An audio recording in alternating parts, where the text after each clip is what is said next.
ನಮಸ್ಕಾರ ಸ್ನೇಹಿತರೆ. ಒಬ್ಬ ವ್ಯಕ್ತಿ ಪುಸ್ತಕ ಸಂಗ್ರಹಾಲಯಗಳ ಮೂಲಕ ಸಮಾಜವನ್ನು ಜ್ಞಾನಮಯಗೊಳಿಸಿದವರು.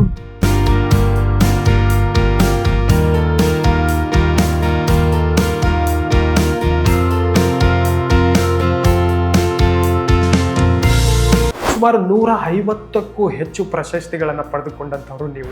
ಶಿಕ್ಷಕರ ಒಂದು ಅವಿರತ ಪ್ರಯತ್ನದಿಂದಾಗಿ ನಾನು ಈ ಒಂದು ಸ್ಥಾನವನ್ನು ಗಿಟ್ಟಿಸಲಿಕ್ಕೆ ಅನುಕೂಲವಾಯಿತು. ಗ್ರಾಮೀಣ ಪ್ರದೇಶದ ವಿದ್ಯಾರ್ಥಿಗಳಿಗೂ ಮತ್ತು ಆಮೇಲೆ ನಗರ ಪ್ರದೇಶದ ವಿದ್ಯಾರ್ಥಿಗಳಿಗೆ ಅಜಗಜಾಂತರ ಒಂದು ವ್ಯತ್ಯಾಸವನ್ನು ಶೈಕ್ಷಣಿಕ ಮಟ್ಟದಲ್ಲಿ ಕಾಣ್ತೀವಿ. ಗ್ರಾಮೀಣ ಭಾಗದಲ್ಲೇ ಇರ್ತಕ್ಕಂತಹ ವಿದ್ಯಾರ್ಥಿಗಳು ಅತಿ ಹೆಚ್ಚಿನ ಫಲಿತಾಂಶವನ್ನು ಸಹಿತ ಪಡೆದಿರೋದು ತಾವೆಲ್ಲರೂ ನೋಡಿದ್ದೀರಿ ಮತ್ತು ಕೇಳಿದ್ದೀರಿ. ಭವಿಷ್ಯದಲ್ಲಿ ಕನ್ನಡ ಮಾಧ್ಯಮ ಶಾಲೆಗಳನ್ನು ಬೆಳೆಸುವುದಕ್ಕೋಸ್ಕರವಾಗಿ ಸರ್ಕಾರ ಆಗಿರ್ಬೋದು, ಆಮೇಲೆ ಇಲಾಖೆಗಳು ಯಾವ ರೀತಿಯಾದಂತಹ ಕಾರ್ಯಕ್ರಮಗಳನ್ನು ರೂಪಿಸ್ಕೊಂಡಿದೆ? ಕರ್ನಾಟಕದಲ್ಲಿ ಕನ್ನಡಕ್ಕೆ ಹೆಚ್ಚಿನ ಒತ್ತನ್ನು ನಾವು ಕೊಡಬೇಕಾಗ್ತದೆ. ಸರ್, ಇನ್ನು ನಾವು ಕಲ್ಯಾಣ ಕರ್ನಾಟಕ ಶೈಕ್ಷಣಿಕವಾಗಿ ಈ ಭಾಗದ ವಿದ್ಯಾರ್ಥಿಗಳನ್ನು ಉತ್ತೇಜನಗೊಳಿಸ್ಬೇಕು, ಇನ್ನೂ ಉನ್ನತೀಕರಿಸ್ಬೇಕು ಅನ್ನೋ ಒಂದು ವಿಚಾರವಾಗಿ ಸರ್ಕಾರ ಆಗಿರ್ಬೋದು ಅಥವಾ ನೀವು ಡಿಪಾರ್ಟ್ಮೆಂಟ್ ಅವರಾಗಿರ್ಬೋದು ಯಾವ ರೀತಿಯಾದಂಥ ವಿಶೇಷವಾದಂತಹ ಕಾಳಜಿಯನ್ನು ವಹಿಸಿ ವಿಶೇಷವಾದಂಥ ಕಾರ್ಯಕ್ರಮಗಳನ್ನು ಏನಾದರೂ ರೂಪಿಸಿಕೊಂಡಿದ್ದೀರಾ ಅಂತೇಳಿ? ಸುಮಾರು ಒಂದು 372ಕ್ಕೂ ಡಿಜಿಟಲ್ ಲೈಬ್ರರಿಗಳನ್ನು ಪ್ರಾರಂಭ ಮಾಡಿ ಓದುಗರಿಗೆ ವಿಶೇಷವಾದಂತಹ ಒಂದು ಪ್ಲಾಟ್ಫಾರ್ಮ್ ಅನ್ನು ಕ್ರಿಯೇಟ್ ಮಾಡಿಕೊಟ್ಟಿದ್ದಾರೆ. ತಮಗೆ ಆಶ್ಚರ್ಯ ಆಗ್ತದೆ, ಎಲ್ಲವೂ ಕಡೆ ಡಿಜಿಟಲ್ ತಂತ್ರಜ್ಞಾನ ಮುನ್ನುಗ್ತಾ ಇದೆ. ಹೌದು, ತಂತ್ರಜ್ಞಾನ ಮುನ್ನುಗ್ತಾ ಇದೆ. ನಮ್ಮ ಸಾರ್ವಜನಿಕ ಗ್ರಂಥಾಲಯಗಳು ಶ್ರೀಸಾಮಾನ್ಯನ ವಿಶ್ವವಿದ್ಯಾಲಯಗಳಂತೇಳಿ ನಾವು ಕರೀತೀವಿ. ಒಂದು ಕಾರ್ಯ ಖುಷಿ ಕೊಟ್ಟಿದೆ. ಅತ್ಯಂತ ನನ್ನ ಜೀವನದಲ್ಲಿ ಬಹಳ ಸಂತೋಷವನ್ನು ನೀಡಿದಂತಹ ಕಾರ್ಯ ಅಂದರೆ ಡಿಜಿಟಲ್ ಲೈಬ್ರರಿ. ಸರ್ಕಾರದ ಯಾವ ಹೊಸ ಯೋಜನೆಗಳು ಬಂದಾಗ ಶಿಕ್ಷಕರ ಪಾತ್ರ ಬಹಳ ಪ್ರಾಮುಖ್ಯವಾಗಿರುತ್ತೆ. ಹೌದು ಸರ್. ಹಾಗಿದ್ದಾಗ ಇದರಿಂದ ಶಿಕ್ಷಕರಿಗೆ ಹೊರೆ ಆಗುತ್ತಂತೇಳಿ ಅನ್ನಿಸ್ತಾ ಇದೆ. ಶಿಕ್ಷಕರಿಗೆ ಹೊರೆ ಅಂತ ಅಲ್ಲ. ನಮಸ್ಕಾರ ಸ್ನೇಹಿತರೆ, ಇಂದಿನ ಮತ್ತೊಬ್ಬ ವಿಶೇಷ ವ್ಯಕ್ತಿಯೊಂದಿಗಿನ ಪಾಡ್ಕಾಸ್ಟ್ಗೆ ನಿಮ್ಮೆಲ್ಲರಿಗೂ ಸ್ವಾಗತ. ನಾನು ಸುಂದರ್. ಒಬ್ಬ ವ್ಯಕ್ತಿ ಗ್ರಂಥಾಲಯವನ್ನು ಕೇವಲ ಪುಸ್ತಕ ಸಂಗ್ರಹಾಲಯವನ್ನಾಗಿಸದೆ ವಿದ್ಯಾರ್ಥಿಗಳ, ಯುವಕರ, ಸಮಾಜದ ಜ್ಞಾನ ಮಂದಿರವನ್ನಾಗಿಸಿದರೆ ಹೇಗಿರುತ್ತೆ ಅಲ್ವಾ?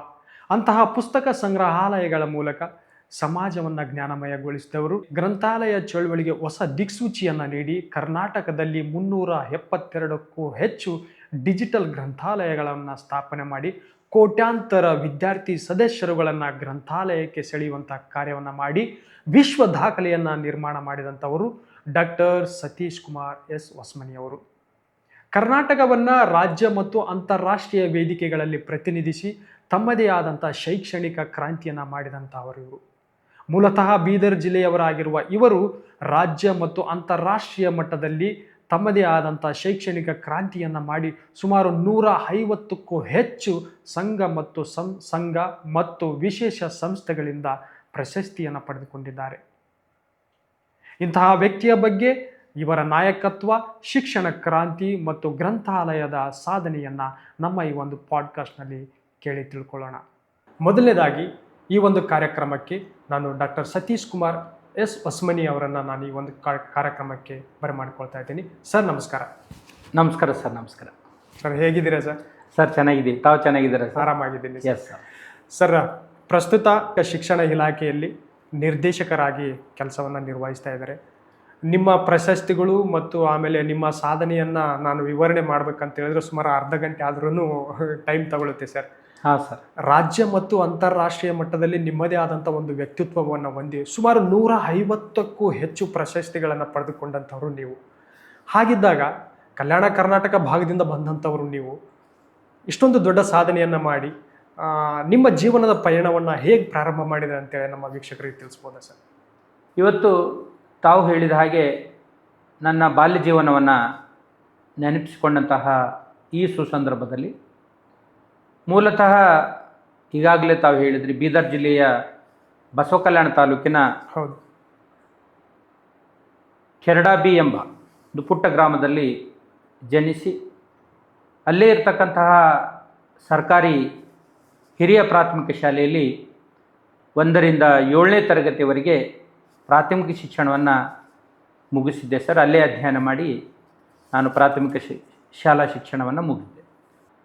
ಅದಾದಮೇಲೆ ನಮ್ಮ ಬಸವ ಕಲ್ಯಾಣದಲ್ಲಿರ್ತಕ್ಕಂತಹ ಏನು SBR ಸಂಸ್ಥೆ ಶರಣಬಸವೇಶ್ವರ ವಿದ್ಯಾವರ್ತಕ ಸಂಘದ ಒಂದು ಸಂಸ್ಥೆಯಲ್ಲಿ ಪದವಿಯನ್ನು ಸಹಿತ ನಾನು ಬಸವ ಕಲ್ಯಾಣದ SSKB ಖೂಬಾ ಕಾಲೇಜ್ ಅಂತ ಹೇಳಿ ನಾವು ಕರಿತೀವಿ, ಅಲ್ಲಿ ವ್ಯಾಸಂಗ ಮಾಡಿ ಪದವಿಯನ್ನು ಮುಗಿಸಿದೆ ಸರ್. ತದನಂತರ ನಮ್ಮ ಭಾಗದಲ್ಲಿ ತಮಗೆಲ್ಲರೂ ಗೊತ್ತಿದ್ದ ಹಾಗೆ ಕಲಬುರಗಿ ವಿಶ್ವವಿದ್ಯಾಲಯದಲ್ಲಿ ಗ್ರಂಥಾಲಯ ಮತ್ತು ಮಾಹಿತಿ ವಿಜ್ಞಾನ ವಿಭಾಗದಲ್ಲಿ ಪದವಿಯನ್ನು ಪಡೆದು ತದನಂತರ ನಾನು ಮೈಸೂರಿನಲ್ಲಿರ್ತಕ್ಕಂತಹ ಏನು ಅಲ್ಲಿ ಇರ್ತಕ್ಕಂಥ ವಿಶ್ವವಿದ್ಯಾಲಯದಲ್ಲಿ ಸಹಿತ MLIC ಪದವಿಯನ್ನು ಪಡೆದು ಅದ್ರ ಜೊತೆಗೆ MPhil ಆಗಿರ್ಬೋದು, PhD ಆಗಿರ್ಬೋದು. ನಮ್ಮ ಗುರುಗಳಾಗಿರ್ತಕ್ಕಂಥ ಡಾಕ್ಟರ್ VT ಕಾಂಬ್ಳೆ ಅವರು ಗ್ರಂಥಾಲಯ ಮತ್ತು ಮಾಹಿತಿ ವಿಜ್ಞಾನದ ಮುಖ್ಯಸ್ಥರಿದ್ದರು. ಅವರ ಒಂದು ಮಾರ್ಗದರ್ಶನದ ಮೇರೆಗೆ ಇವತ್ತು PhDಯನ್ನು ಸಹಿತ ನಾನು ಅವರ ಒಂದು ಸಲಹೆ ಮೇರೆಗೆ ನಾನು ಪಡೆದುಕೊಂಡೆ.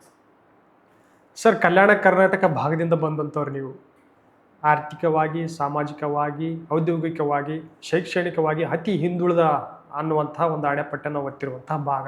ಆ ಒಂದು ಭಾಗದಿಂದ ಬಂದಂಥವ್ರು ನೀವು ಎಷ್ಟೊಂದು ಶಿಕ್ಷಣವನ್ನು ಪಡೆದು ಈ ಒಂದು ಹಂತಕ್ಕೆ ಬಂದಿರುವಂಥವ್ರು ನೀವು. ಪ್ರಾರಂಭದ ದಿನಗಳಲ್ಲಿ ನಿಮಗೆ ಅಭ್ಯಾಸ ಮಾಡುವುದಕ್ಕೆ ಕಷ್ಟದ ದಿನಗಳು ಅಂತೇಳಿ ಅನಿಸುತ್ತಾ ಹೇಗೆ ಸರ್ ಅಂತ?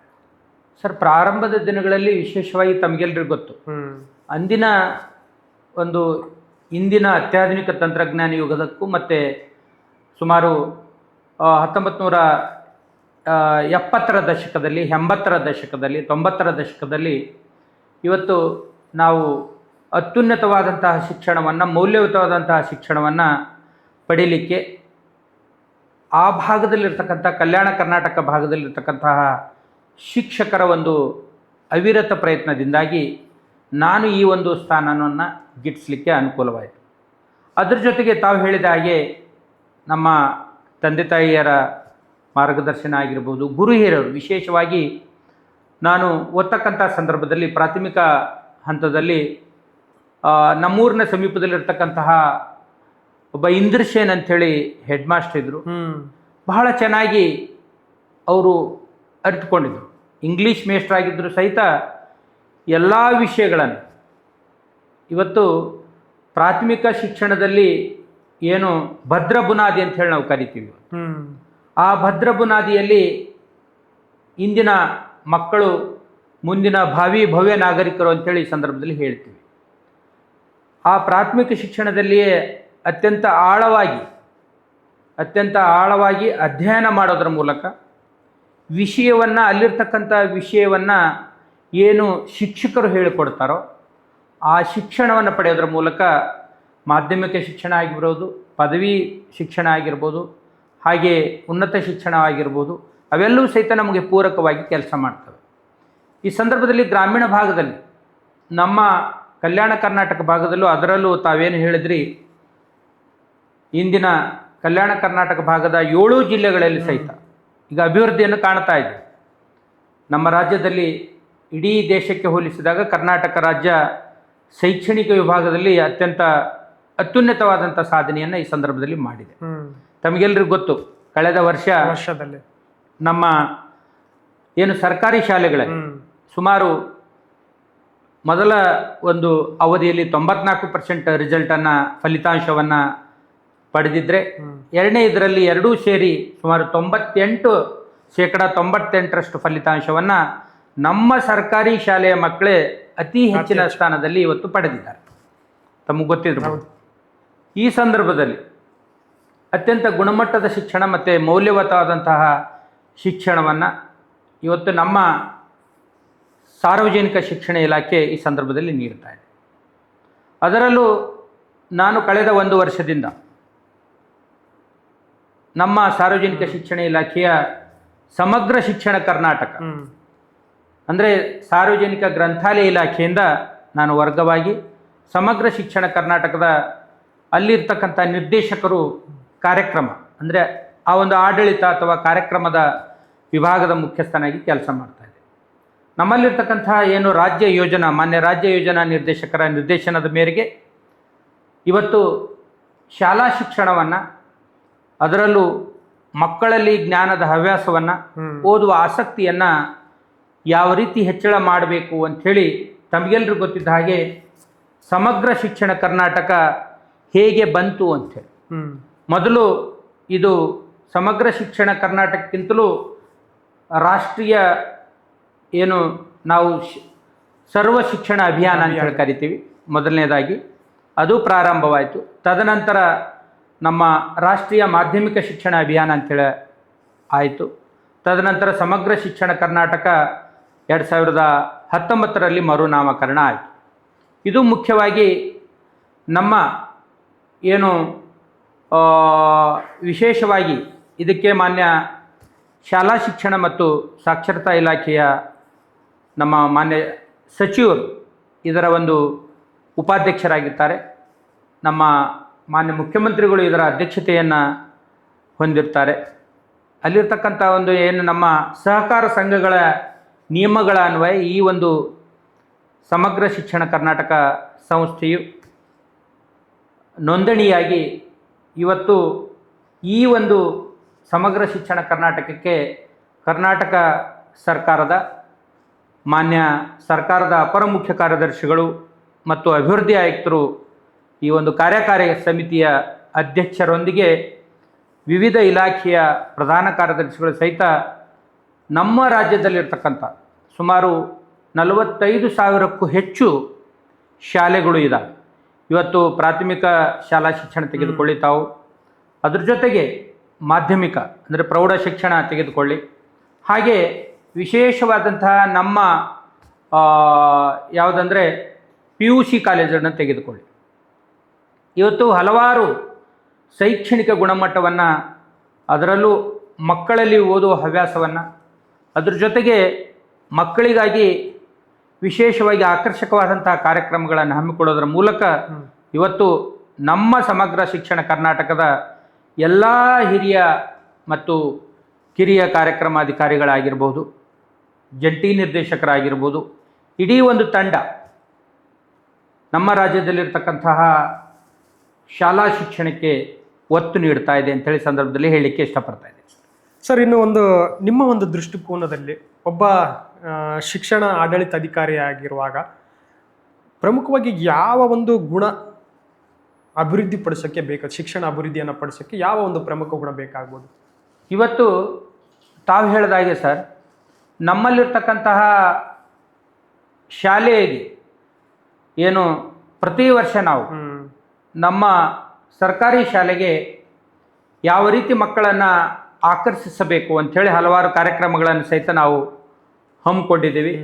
ಅದ್ರ ಜೊತೆಗೆ ನಮ್ಮ ಸಮಗ್ರ ಶಿಕ್ಷಣ ಕರ್ನಾಟಕದಲ್ಲಿರ್ತಕ್ಕಂತಹ ವಿಶೇಷವಾಗಿ ನಮ್ಮ ಪೂರ್ವ ಪ್ರಾಥಮಿಕ ಶಿಕ್ಷಣ ಆಗಿರ್ಬೋದು ಮತ್ತು ಮಾಧ್ಯಮಿಕ ಪ್ರಾಥಮಿಕ ಶಿಕ್ಷಣ ಆಗಿರ್ಬೋದು, ಹಾಗೆ ವಿಶೇಷ ಅಗತ್ಯವಿರುವಂತಹ CWSN ಅಂಥೇಳಿ ನಾವು ಕರಿತೀವಿ ಸರ್.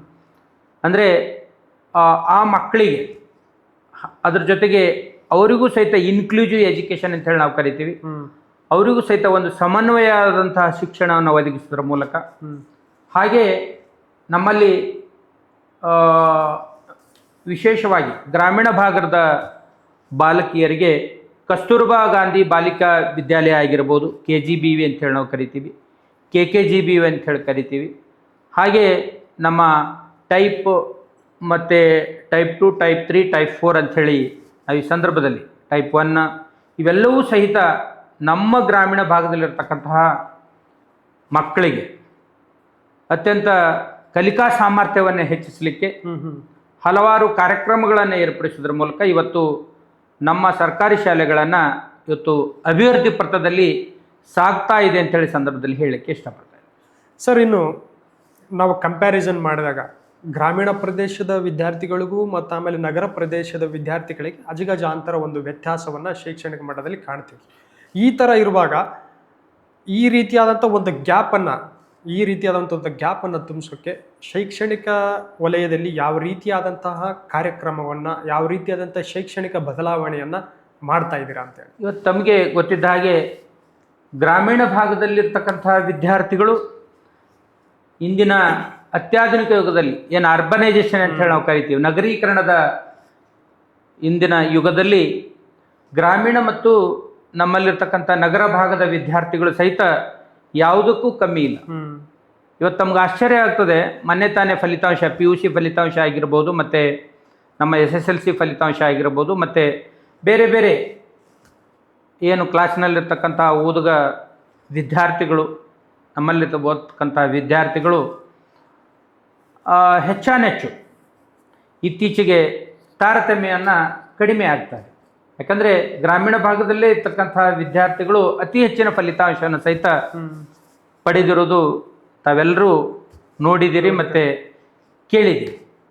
ಇವತ್ತು ಆ ಗ್ರಾಮೀಣ ಪ್ರದೇಶದಲ್ಲಿರ್ತಕ್ಕಂತಹ ನಮ್ಮ ಶಾಲೆಗಳಲ್ಲಿ ಅತ್ಯಂತ ಉನ್ನತ ವ್ಯಾಸಂಗವನ್ನು ಪಡೆದಂತಹ ಶಿಕ್ಷಕರ ಒಂದು ಮಾರ್ಗದರ್ಶನದ ಮೇರೆಗೆ ಅವರು ಒಂದು TET ಮತ್ತು D.Ed, B.Ed ಇವೆಲ್ಲವೂ ಪದವಿಗಳನ್ನು ಗಳಿಸಿ ಒಂದು ಪರೀಕ್ಷೆಯಲ್ಲಿ ಪಾಸಾಗಿ ಇವತ್ತು ಅಲ್ಲಿಯೂ ಸಹಿತ ಮಕ್ಕಳದ ಒಂದು ತೌಲನಿಕ ಅಧ್ಯಯನವನ್ನು ಮಾಡೋದ್ರ ಮೂಲಕ ಅವರ ಒಂದು ಪ್ರತಿಭೆಯನ್ನು ಹೆಚ್ಚಿಸೋದರ ಮೂಲಕ ಇವತ್ತು ನಮ್ಮ ಸರ್ಕಾರಿ ಶಾಲೆಗಳಲ್ಲಿ ಒಂದು ಉತ್ತಮವಾದಂಥ ಗುಣಮಟ್ಟದ ಶಿಕ್ಷಣವನ್ನು ನೀಡ್ತಾ ಇದ್ದೀವಿ ಅಂತಂದರೆ ತಮಗೆಲ್ಲರಿಗೂ ತಿಳಿದಂಥ ವಿಷಯ ಅಂತೇಳಿ ಸಂದರ್ಭದಲ್ಲಿ ಹೇಳಲಿಕ್ಕೆ ಇಷ್ಟಪಡ್ತೀನಿ. ನಿಮ್ಗೆ ಅನಿಸ್ತಾ ಇದೆಯಾ ಸರ್, ಗ್ರಾಮೀಣ ಮತ್ತು ನಗರದ ವಿದ್ಯಾರ್ಥಿಗಳಿಗೆ ಒಂದು ಶೈಕ್ಷಣಿಕ ಗ್ಯಾಪ್ ಇದೆ ಅಂತೇಳಿ ಅನಿಸ್ತಾ ಇದೆಯಾ ಸರ್? ಸರ್, ಈಗ ತಾವು ಹೇಳಿದ ಹಾಗೆ ಶೈಕ್ಷಣಿಕ ಗ್ಯಾಪ್ ಅಂತಂದರೆ ಅಲ್ಲಿ ಗ್ರಾಮೀಣ ಭಾಗದಲ್ಲಿ ಸೌಲಭ್ಯಗಳು ಕಡಿಮೆ ಇರ್ತವೆ, ನಗರದಲ್ಲಿ ಸೌಲಭ್ಯಗಳು ಜಾಸ್ತಿ ಇರ್ತವೆ. ಅಲ್ಲಿ ಶೈಕ್ಷಣಿಕ ಗ್ಯಾಪನ್ನು ನಾವು ಅವಲೋಕನೆ ಮಾಡಿದಾಗ ಇಂದಿನ ಅತ್ಯಾಧುನಿಕ ಯುಗದಲ್ಲಿ ತಮಗೆಲ್ಲರಿಗೂ ಗೊತ್ತು, ಇವತ್ತು ಆಧುನಿಕ ತಂತ್ರಜ್ಞಾನ ಬೆಳೆದಂತೆ, AI ತಂತ್ರಜ್ಞಾನ ಬೆಳೆದಂತೆ ಪ್ರತಿ ಮನೆಯಲ್ಲಿಯೂ ಸಹಿತ ಇವತ್ತು ಮೊಬೈಲ್ ಇದೆ, ಲ್ಯಾಪ್ಟಾಪ್ ಇದೆ. ಆಮೇಲೆ ನಮ್ಮಲ್ಲಿರ್ತಕ್ಕಂತಹ ರಾಜ್ಯದಲ್ಲಿರ್ತಕ್ಕಂಥ ಕೆಲವೊಂದು ಸರ್ಕಾರಿ ಶಾಲೆಗಳಲ್ಲಿ ಸ್ಮಾರ್ಟ್ ಕ್ಲಾಸ್ ರೂಮ್ ಅಂತ ಹೇಳಿ ಇವತ್ತು ನಾವೇನಂತ ಕರಿತೀವಿ, ಆ ಸ್ಮಾರ್ಟ್ ಕ್ಲಾಸ್ ರೂಮ್ಗಳ ಮೂಲಕವೇ ಸಹಿತ ನಾವು ಅಧ್ಯಯನವನ್ನು ಇವತ್ತು ಮಕ್ಕಳು ಶಿಕ್ಷಣವನ್ನು ಪಡಿತಾ ಇದ್ದಾರೆ. ಮೊನ್ನೆ ತಾನೇ ನಮ್ಮ ಏನು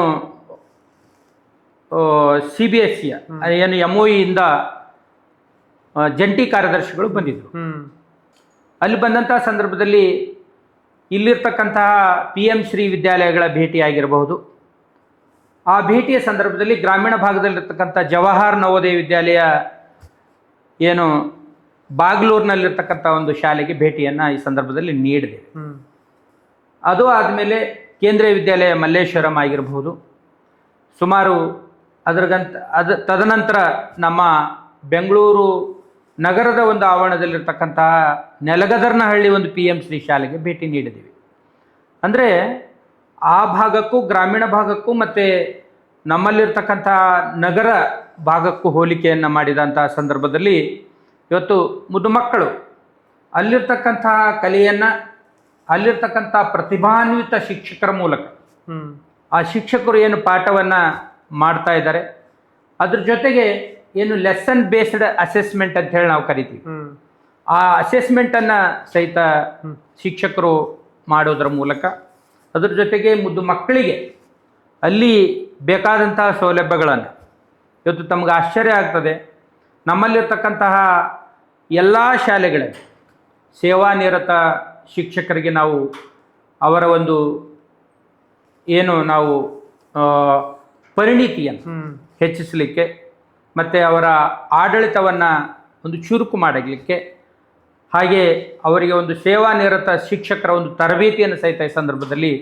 ನೀಡ್ತಾ ಇದ್ದೇವೆ. ರಾಜ್ಯದಲ್ಲಿರ್ತಕ್ಕಂಥ ಸುಮಾರು 35 ಡೈಟ್ ಕೇಂದ್ರಗಳು ಏನಿದ್ದಾವೆ, ಆ ಶಿಕ್ಷಣ ಕೇಂದ್ರಗಳ ಮೂಲಕ ನಾವು ನಮ್ಮ ಶಿಕ್ಷಕರಿಗೆ ಒಂದು ಆಗಿದ್ದಾಗೆ ಏನು ಪ್ರತಿ ವರ್ಷವೂ ಹೊಸ ಹೊಸ ಆವಿಷ್ಕಾರಗಳಾಗ್ತವೆ, ಆ ಆವಿಷ್ಕಾರಗಳಿಗೆ ತಕ್ಕಂತೆ ಮಕ್ಕಳಿಗೆ ಸಹಿತ ನಾವು ಪಾಠ ಮಾಡಬೇಕು ಅಂಥೇಳಿ ಶಿಕ್ಷಕರಿಗೆ ತರಬೇತಿಯನ್ನು ನೀಡೋದ್ರ ಮೂಲಕ, ಹಾಗೆ ಮಕ್ಕಳಿಗೂ ಸಹಿತ ವಿಶೇಷವಾಗಿ ಪ್ರತಿ ವರ್ಷ ನಾವು ಏನು ಪ್ರತಿಭಾ ಕಾರಂಜಿ ಕಾರ್ಯಕ್ರಮ ಆಗಿರಬಹುದು, ಸೈನ್ಸ್ ಎಕ್ಸಿಬಿಷನ್, ಆಮೇಲೆ ತಾವು ಹೇಳ್ದಂಗೆ ಸೈನ್ಸ್ ಎಕ್ಸಿಬಿಷನ್ಸ್ ಆಗಿರಬಹುದು, ಆಮೇಲೆ ರಂಗೋತ್ಸವ ಆಗಿರಬಹುದು, ಕಲಾ ಹಬ್ಬಗಳಾಗಿರ್ಬೋದು, ಅನೇಕ ಇವತ್ತು ದೈಹಿಕ ಮತ್ತು ಕ್ರೀಡೆಗೆ ಸಂಬಂಧಪಟ್ಟಂತೆ ಹಲವಾರು ಆಟೋಟಗಳ ಮೂಲಕ sound mind in a sound body ಅಂತ ಹೇಳಿ ನಾವು ಕರಿತೀವಲ್ಲ, ದೈಹಿಕ ಶಿಕ್ಷಣವನ್ನು ನೀಡೋದ್ರ ಮೂಲಕ, ಅದರಲ್ಲೂ ಗ್ರಾಮೀಣ ಭಾಗದಲ್ಲಿ ವಿಶೇಷವಾಗಿ ನಮ್ಮ ಸರ್ಕಾರಿ ಶಾಲಾ ಏನು ಯಾವುದೇ ಅದು ಶಾಲೆ ಆಗಿರ್ಬೋದು, ಅಲ್ಲಿರ್ತಕ್ಕಂತಹ ಮಕ್ಕಳನ್ನು ರಕ್ಷಿಸಲಿಕ್ಕೆ ನಾವು ಏನು ರಾಣಿ ಲಕ್ಷ್ಮೀಬಾಯಿ ಒಂದು ಪಡೆಯನ್ನು ಅದು ಕರಾಟೆ ಮೂಲಕ ಕರಾಟ ಶಿಕ್ಷಕರನ್ನು ಸಹಿತ ಈ ಸಂದರ್ಭದಲ್ಲಿ ನಮ್ಮ ಸರ್ಕಾರಿ ಶಾಲೆಗಳಲ್ಲಿ ಇದ್ದಾವೆ. ಯೋಗವನ್ನು ಅಧ್ಯಯನ ಮಾಡೋದ್ರ ಮೂಲಕ, ಆಟೋಟಗಳನ್ನು ಮಾಡೋದ್ರ ಮೂಲಕ ಇವತ್ತು ನಮ್ಮ ದೈಹಿಕ ಶಿಕ್ಷಕರು ಸಹಿತ ಈ ಸಂದರ್ಭದಲ್ಲಿ ಇದ್ದಾರೆ. SCPW ಟೀಚರ್ ಆಗಿರ್ಬೋದು, ಹಾಗೆ ವೃತ್ತಿ ಶಿಕ್ಷಣ ಅಂತೇಳಿ ನಾವು ಕರಿತೀವಿ ಇವತ್ತು, ವೊಕೇಶನಲ್ ಎಜುಕೇಷನ್.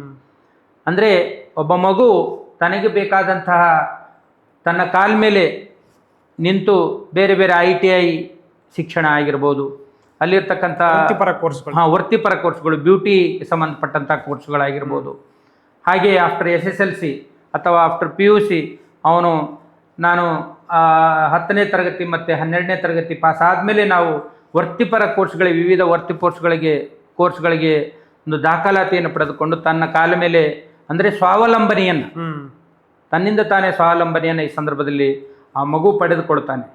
ಇಂಥ ಒಂದು ಹಲವಾರು ಕಾರ್ಯಕ್ರಮಗಳನ್ನು ನಾವು ನಮ್ಮ ಸರ್ಕಾರಿ ಶಾಲೆಗಳಲ್ಲಿ ಮಾಡ್ತಾ ಇದ್ದೀವಿ. ಜೊತೆಗೆ ಗ್ರಂಥಾಲಯಕ್ಕೆ ಸಂಬಂಧಪಟ್ಟಂತೆ ಪ್ರತಿಯೊಂದು ಶಾಲೆಗಳಿಗೂ ಸಹಿತ ನಾವು ಪುಸ್ತಕಗಳನ್ನು ಸಹಿತ ಈ ಸಂದರ್ಭದಲ್ಲಿ ಅವರಿಗೆ ಒಂದು ಪಟ್ಟಿಯನ್ನು ಸಲ್ಲಿಸೋದ್ರ ಮೂಲಕ ಅಲ್ಲಿರ್ತಕ್ಕಂಥ ಏನು ಲಭ್ಯವಿರುವ ಅನುದಾನದಲ್ಲಿ ಪ್ರಾಥಮಿಕ ಶಾಲೆಯ ಅಲ್ಲಿರ್ತಕ್ಕಂಥ ಮುಖ್ಯ ಶಿಕ್ಷಕರಾಗಿರ್ಬೋದು, ಅಲ್ಲಿರ್ತಕ್ಕಂಥ ಶಿಕ್ಷಕರು, ಆಮೇಲೆ SDMC ಅಂತ ಹೇಳಿ ನಾವು ಕರಿತೀವಿ, ಹೌದಲ್ಲ ಸರ್, ಅಲ್ಲಿ ಒಂದು SDMC ಕಮಿಟಿ ಇದೆ. ಅವರ ಒಂದು ಒಡನಾಟದಿಂದ, ಅವರ ಒಂದು ಸಹಕಾರದಿಂದ ಶಾಲಾ ಅಭಿವೃದ್ಧಿ ಸಮಿತಿ ಅಂತೇಳಿ ನಾವು ಈಗಾಗಲೇ ಹೇಳಿದಂಗೆ ಹಲವಾರು ಕಾರ್ಯಕ್ರಮಗಳನ್ನು ರೂಪಿಸೋದ್ರ ಮೂಲಕ ನಮ್ಮ ಸರ್ಕಾರಿ ಶಾಲೆಗಳನ್ನು ನಾವು ರಾಜ್ಯದಲ್ಲಿ ಅಭಿವೃದ್ಧಿಯನ್ನು ಈ ಸಂದರ್ಭದಲ್ಲಿ ಎಲ್ಲರೂ ಸೇರಿ, ಎಲ್ಲ ಅಧಿಕಾರಿಗಳಾಗಿರ್ಬೋದು, ಸಿಬ್ಬಂದಿ ವರ್ಗ ಆಗಿರ್ಬೋದು, ಈ ಸಂದರ್ಭದಲ್ಲಿ ಅತ್ಯಂತ ಸತತವಾಗಿ ಪ್ರಯತ್ನ ಮಾಡ್ತಾ ಇದೆ ಅಂತ ಹೇಳಿ ಸಂದರ್ಭದಲ್ಲಿ ಹೇಳಕ್ಕೆ ಬಯಸ್ತಾ ಇದ್ದೇನೆ. ಅಂದ್ರೆ ನಗರದ ಒಂದು ಶಾಲೆಗಳಿಗೂ ಕಂಪೇರ್ ಮಾಡಿದಾಗ ಗ್ರಾಮೀಣ ಪ್ರದೇಶದ ವಿದ್ಯಾರ್ಥಿಗಳು ಯಾವುದಕ್ಕೂ ಕಡಿಮೆ ಇಲ್ಲ. ಹೌದು, ಎಲ್ಲ ಕಾರ್ಯಕ್ರಮಗಳನ್ನು ತಮಗೆ ಆಶ್ಚರ್ಯ ಆಗ್ತದೆ. ಗ್ರಾಮೀಣ ಭಾಗದಲ್ಲಿ ನಾವು ಏನು ಸೌಲಭ್ಯವನ್ನ ನೀಡ್ತಾ ಇದ್ದೇವೆ, ಇವತ್ತು ಉಚಿತ ಪಠ್ಯ ಪುಸ್ತಕ ಆಗಿರಬಹುದು, ಉಚಿತ ನೋಟ್ಬುಕ್ ಸಹಿತ ಈ ಒಂದು ಮಾನ್ಯ ಸರ್ಕಾರವು ಇವತ್ತು ಘೋಷಣೆಯನ್ನ ಮಾಡಿದೆ. ಹಾಗೆ ಅದ್ರ ಜೊತೆಗೆ ಬಿಸಿ ಊಟ ಆಗಿರ್ಬೋದು, ಮೊಟ್ಟೆ ಆಗಿರ್ಬೋದು, ರಾಗಿ ಮಾಲ್ಟ್ ಆಗಿರ್ಬೋದು, ಚಿಕ್ಕಿ ಆಗಿರ್ಬೋದು, ಹಲವಾರು ಇವತ್ತು ಸಮವಸ್ತ್ರ ಆಗಿರ್ಬೋದು, ಆಮೇಲೆ ಸೂಜು, ಸಾಕ್ಸು ಎಲ್ಲವೂ ಸಹಿತ ನಾವು ನೀಡ್ತಾ ಇದ್ದೇವೆ. ಆಮೇಲೆ ಮಕ್ಕಳಿಗೆ ಹಲವಾರು ಸೌಲಭ್ಯಗಳನ್ನು ಇವತ್ತು ಬಿಸಿ ಊಟದಲ್ಲಿ ಸಾಕಷ್ಟು ಜನರು ಮಕ್ಕಳು ಊಟ ಮಾಡ್ತಾ ಇದ್ದಾರೆ. ಗ್ರಾಮೀಣ ಭಾಗದಲ್ಲಿರ್ತಕ್ಕಂತಹ ಯಾವುದೇ ಮಕ್ಕಳು ಯಾವುದೇ ತಾರತಮ್ಯವಿರದೆ ನಾವು ಎಲ್ಲ ಮಕ್ಕಳಿಗೂ ಸಹಿತ ಇವೆಲ್ಲ ಸೌಲಭ್ಯಗಳನ್ನು ಒದಗಿಸ್ತಾ ಇದ್ದೀವಿ. ಅಂದ್ರೆ ಸರ್ಕಾರ ಆಗಿರ್ಬೋದು, ಇಲಾಖೆ ಆಗಿರ್ಬೋದು, ಗ್ರಾಮೀಣ ಪ್ರದೇಶದ ವಿದ್ಯಾರ್ಥಿಗಳು ಸರ್ಕಾರಿ ಶಾಲೆಗೆ ಅತಿ ಹೆಚ್ಚಾಗಿ ಬಂದು ಅಲ್ಲಿ ಶಿಕ್ಷಣ ಕಲಿಬೇಕು.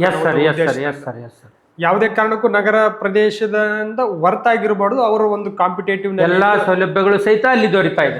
ತಾವು ಹೇಳಿದ ಹಾಗೆ ನಗರಕ್ಕೂ ಮತ್ತು ಗ್ರಾಮೀಣ ಭಾಗಕ್ಕೂ ಹೋಲಿಕೆ ಮಾಡಿದಂತಹ ಸಂದರ್ಭದಲ್ಲಿ ಇವತ್ತು ಅಲ್ಲಿಯೂ ಸಹಿತ ಒಂದು ಒಳ್ಳೆಯ ವಾತಾವರಣ, ಕಲಿಕಾ ವಾತಾವರಣ ಸಹಿತ ರಾಜ್ಯದ ಪ್ರತಿಯೊಂದು ಶಾಲೆಗಳಲ್ಲೂ ಸಹಿತ ಇವತ್ತು ಸಿಗ್ಲಿ ಇದೆ ಅಂತ ಹೇಳಿ ಈ ಸಂದರ್ಭದಲ್ಲಿ ಹೇಳ್ತಾರೆ. ಸರ್, ಇನ್ನು ನಾವು ಕಲ್ಯಾಣ ಕರ್ನಾಟಕ ಭಾಗದ ವಿಷಯಕ್ಕೆ ಬಂದಾಗ ಶೈಕ್ಷಣಿಕವಾಗಿ ಈ ಭಾಗದ ವಿದ್ಯಾರ್ಥಿಗಳನ್ನ ಉತ್ತೇಜನಗೊಳಿಸ್ಬೇಕು, ಇನ್ನೂ ಉನ್ನತೀಕರಿಸ್ಬೇಕು ಅನ್ನೋ ಒಂದು ವಿಚಾರವಾಗಿ ಸರ್ಕಾರ ಆಗಿರ್ಬೋದು ಅಥವಾ ನೀವು ಡಿಪಾರ್ಟ್ಮೆಂಟ್ ಅವರಾಗಿರ್ಬೋದು ಯಾವ ರೀತಿಯಾದಂಥ ವಿಶೇಷವಾದಂತಹ ಕಾಳಜಿಯನ್ನು ವಹಿಸಿ ವಿಶೇಷವಾದಂತಹ ಕಾರ್ಯಕ್ರಮಗಳನ್ನು ಏನಾದರೂ ರೂಪಿಸ್ಕೊಂಡಿದ್ದೀರಾ ಅಂತೇಳಿ? ಇವತ್ತು ತಾವು ಹೇಳದಂಗೆ ಸರ್, ನಮ್ಮ ಮಾನ್ಯ ಶಿಕ್ಷಣ ಸಚಿವರು ಇವತ್ತು ಬಜೆಟ್ನ ಆಯವ್ಯಯ ಸಂಬಂಧಪಟ್ಟಂತ ಸುಸಂದರ್ಭದಲ್ಲಿ ಮಾನ್ಯ ಮುಖ್ಯಮಂತ್ರಿಗಳು, ಅಂದಿನ ಮುಖ್ಯಮಂತ್ರಿಗಳು ಸಹಿತ ಘೋಷಣೆಯನ್ನ ಮಾಡಿದ್ದಾರೆ. ಸುಮಾರು ನಮ್ಮ ಕಲ್ಯಾಣ ಕರ್ನಾಟಕ ಭಾಗದಲ್ಲಿ ಕಲ್ಯಾಣ ಕರ್ನಾಟಕ ಅಭಿವೃದ್ಧಿ ಮಂಡಳಿ ಆ ಭಾಗದಲ್ಲಿ KKRDB ಅಂತ ಹೇಳಿ ನಾವು ಕರಿತೀವಿ. ಅಲ್ಲಿ ಇರ್ತಕ್ಕಂಥ ಮಾನ್ಯ ಗೌರವಾನ್ವಿತ ಅಧ್ಯಕ್ಷರಾಗಿರ್ತಕ್ಕಂಥ ಶ್ರೀಯುತ ಡಾಕ್ಟರ್ ಅಜಯ್ ಸಿಂಗ್ ಸಾಹೇಬರು, ಮಾನ್ಯ ಶಾಸಕರು ಮತ್ತು ಅಧ್ಯಕ್ಷರು, ಕಲ್ಯಾಣ ಕರ್ನಾಟಕ ಅಭಿವೃದ್ಧಿ ಮಂಡಳಿಯರವರು ಸುಮಾರು ಈಗಾಗಲೇ 900 ಹ್ಮ್ ಏನು KPS ಶಾಲೆಗಳು ಅಂತೇಳಿ ಕರ್ನಾಟಕ ಪಬ್ಲಿಕ್ ಶಾಲೆಗಳಂತೇಳಿ ನಾವು ಕರಿತಾ ಇದ್ದೀವಿ ಸರ್. ಹ್ಮ್ ಇವತ್ತು ಹೇಗೆ ನಮ್ಮ ಕೇಂದ್ರ ಸರ್ಕಾರದಿಂದ ಸುಮಾರು 585ಕ್ಕೂ ಹೆಚ್ಚು PMC ಶಾಲೆಗಳು ಇದ್ದಾವೆ, ಹ್ಮ್ ಅದರ ಅನ್ವಯವೇ ಸಹಿತ ನಮ್ಮ ಕರ್ನಾಟಕ ಪಬ್ಲಿಕ್ ಶಾಲೆಗಳು KKRDB ವತಿಯಿಂದ ಸುಮಾರು 200 KPS ಶಾಲೆಗಳನ್ನು ಇವತ್ತು ಪ್ರಾರಂಭ. ಅವರ ಅನುದಾನದಲ್ಲಿ ಪ್ರಾರಂಭವನ್ನ ಮಾಡ್ತಾ ಇದ್ದಾರೆ. ಹ್ಮ್ ಇನ್ನುಳಿದಂತಹ 700 ಶಾಲೆಗಳು ಮತ್ತು ಅದಕ್ಕಿಂತ ಹೆಚ್ಚು ಶಾಲೆಗಳು ಸಹಿತ ಇವತ್ತು ನಮ್ಮ ಕಲ್ಯಾಣ ಕರ್ನಾಟಕ ಭಾಗದಲ್ಲಿ, ಅದರಲ್ಲೂ ಆ ಭಾಗದಲ್ಲಿರ್ತಕ್ಕಂತಹ ಎಲ್ಲ ಜಿಲ್ಲೆಯಲ್ಲಿರ್ತಕ್ಕಂತಹ ಸಮಗ್ರ ಅಭಿವೃದ್ಧಿಗಾಗಿ ರೂಪಿಸಿರ್ತಕ್ಕಂತಹ ಅನುದಾನ ಆಗಿರ್ಬೋದು, ನಮ್ಮ ಶಾಲಾ ಶಿಕ್ಷಣ ಇಲಾಖೆಯಿಂದ ಏನು ನಮ್ಮ ವಿಶೇಷವಾಗಿ ಸಮಗ್ರ ಶಿಕ್ಷಣ ಕರ್ನಾಟಕದಿಂದ ಹ್ಮ್ ಅಲ್ಲ ನಮ್ಮ ಕಚೇರಿಯಿಂದ ಬಿಡುಗಡೆಯಾದಂತಹ ಏನು ಅನುದಾನ ಆಗಿರ್ಬೋದು, ಅದು ಶಾಲಾಭಿವೃದ್ಧಿ ಅನುದಾನ ಆಗಿರ್ಬೋದು ಮತ್ತು ಶಾಲಾ ಅನುದಾನ ಆಗಿರ್ಬೋದು. ಹಾಗೆ ಅಲ್ಲಿರ್ತಕ್ಕಂತಹ ನಮ್ಮ ಶಾಲೆಗಳ ಕಟ್ಟಡಗಳ ಹೆಚ್ಚುವರಿ ಕಟ್ಟಡಗಳ ನಿರ್ಮಾಣವು ಸಹಿತ ನಮ್ಮ ಕಲ್ಯಾಣ ಕರ್ನಾಟಕ ಅಭಿವೃದ್ಧಿ ಮಂಡಳಿಯಿಂದ ಇವತ್ತು ನಮಗೆ ಅವರು ಒದಗಿಸ್ತಾ ಇದ್ದಾರೆ. ಅಲ್ಲಿರ್ತಕ್ಕಂತಹ ಏನು ಕಂಪ್ಯೂಟರ್ಸ್ ಲ್ಯಾಬ್ಗಳಾಗಿರ್ಬೋದು, ಹಾಗೆ ವಿವಿಧ ನಮ್ಮ ಬೇರೆ ಬೇರೆ ಸಬ್ಜೆಕ್ಟ್ನ ವಿಷಯಕ್ಕೆ ಸಂಬಂಧಪಟ್ಟಂತೆ ಲ್ಯಾಬ್ಗಳಾಗಿರ್ಬೋದು, ಇವತ್ತು ಬಯಾಲಜಿ ಆಗಿರ್ಬೋದು, ಫಿಸಿಕ್ಸ್ ಆಗಿರ್ಬೋದು, ಸೈನ್ಸ್ ಸಂಬಂಧಪಟ್ಟಂಥ ಕೆಮಿಸ್ಟ್ರಿ ಲ್ಯಾಬ್ ಆಗಿರ್ಬೋದು, ಹಲವಾರು ಇವತ್ತು ಆ ಭಾಗದಲ್ಲಿರ್ತಕ್ಕಂಥ, ಆಮೇಲೆ ಗೌರವಾನ್ವಿತ ಮಾನ್ಯ ಶಾಸಕರು ಮಾನ್ಯ ಸಂಸದರು ಸಹಿತ ಆ ಭಾಗದಲ್ಲಿರ್ತಕ್ಕಂತಹ ಆಯಾ ವಿಧಾನಸಭಾ ಕ್ಷೇತ್ರಗಳಿಗೆ ಅನುಗುಣವಾಗಿ ಮಾನ್ಯ ಶಾಸಕರು ಸಹಿತ ಇವತ್ತು ಆ ಭಾಗದ ಶಾಲೆಗಳಿಗೆ ವಿಶೇಷವಾದಂಥ ಒತ್ತನ್ನು ಕೊಟ್ಟು ಇವತ್ತು ಆ ಭಾಗದಲ್ಲಿ ಶೈಕ್ಷಣಿಕ ಅಭಿವೃದ್ಧಿಗೆ ಪೂರಕವಾಗಿ ಇವತ್ತು ಅವರು ಮಾನ್ಯರು ನಮ್ಮ ಶಾಲೆಗಳಿಗೆ ಇವತ್ತು ಅಭಿವೃದ್ಧಿಯನ್ನು ಮಾಡ್ತಾ ಇದ್ದಾರೆ. ಈ ಒಂದು ವಾಹಿನಿಯ ಪರವಾಗಿ ಅವರಿಗೆ ನಮ್ಮ ಸಮಗ್ರ ಶಿಕ್ಷಣ ಕರ್ನಾಟಕದ ವತಿಯಿಂದ ಅವರಿಗೆ ಇವತ್ತು ಧನ್ಯವಾದಗಳನ್ನು ಸಹಿತ ಅರ್ಪಿಸ್ತಾ ಇದ್ದಾರೆ. ಖುಷಿ ಇದೆ ಸರ್, ನಮ್ಮ ಕಲ್ಯಾಣ ಕರ್ನಾಟಕ ಒಂದು ಭಾಗದಲ್ಲಿ ಶೈಕ್ಷಣಿಕವಾಗಿ ಅಭಿವೃದ್ಧಿಯನ್ನು ಹೊಂದಬೇಕು ಅನ್ನುವಂಥ ವಿಚಾರ ಇಟ್ಕೊಂಡು ಸರ್ಕಾರ ಈ ರೀತಿಯಾದಂಥ ಶೈಕ್ಷಣಿಕ ಸಂಬಂಧಿಸಿದ ಹಲವಾರು ಯೋಜನೆಗಳನ್ನು ರೂಪಿಸ್ತಾ ಇರುವಂಥದ್ದು. ಹೆಚ್ಚಾನೆಚ್ಚಾಗಿ ಈ ಭಾಗದ ವಿದ್ಯಾರ್ಥಿಗಳಲ್ಲಾಗಿರ್ಬೋದು ಅಥವಾ ಪೋಷಕರಲ್ಲಿ ಶೈಕ್ಷಣಿಕವಾಗಿ ಮುಂದೆ ಬರ್ಬೇಕಂತ ಒಂದು ಆಲೋಚನೆ ಏನಾದರೂ ಕುಗ್ಗಿದೆಯಾ ಅಥವಾ ಇನ್ನೂ ಹೆಚ್ಚಾಗ್ತಾ ಇದೆಯಾ ಅನ್ನುವಂಥದ್ದು ಏನು ಅನಿಸ್ತಾ ಇದೆ? ಇವತ್ತು ತಮ್ಗೆ ಆಶ್ಚರ್ಯ ಅನಿಸುತ್ತೆ ಸರ್. ಈಗಾಗಲೇ ತಮ್ಗೆ ಹೇಳಿದೆ ಶಾಲಾ ಅಭಿವೃದ್ಧಿ ಸಮಿತಿ ಅಂತೇಳಿ. ಮಾನ್ಯ ಈ ಹಿಂದಿನ ನಮ್ಮ ಮಾನ್ಯ ಇಲಾಖಾ ಸಚಿವರಾಗಿರ್ತಕ್ಕಂತಹ ಶ್ರೀಯುತ ಮಧು ಬಂಗಾರಪ್ಪ ಸರ್ ಅವರು ಸಹಿತ ನಮ್ಮ ಶಾಲಾ ಅಭಿವೃದ್ಧಿ ಸಮಿತಿ ಏನು ಇಡೀ ರಾಜ್ಯದಲ್ಲಿರ್ತಕ್ಕಂತಹ ಎಲ್ಲ ಶಾಲಾಭಿವೃದ್ಧಿ ಸಮಿತಿಗಳು ಪಾಲಕ ಪೋಷಕರ ಸಭೆಯನ್ನು ಪ್ರಥಮವಾಗಿ ಏರ್ಪಾಡು ಮಾಡಿದ್ರೆ ಸರ್, ಆನ್ಲೈನ್ ಮೂಲಕ. ಅದು ಸಹಿತ ಬಹಳ ಯಶಸ್ವಿ ಆಯಿತು.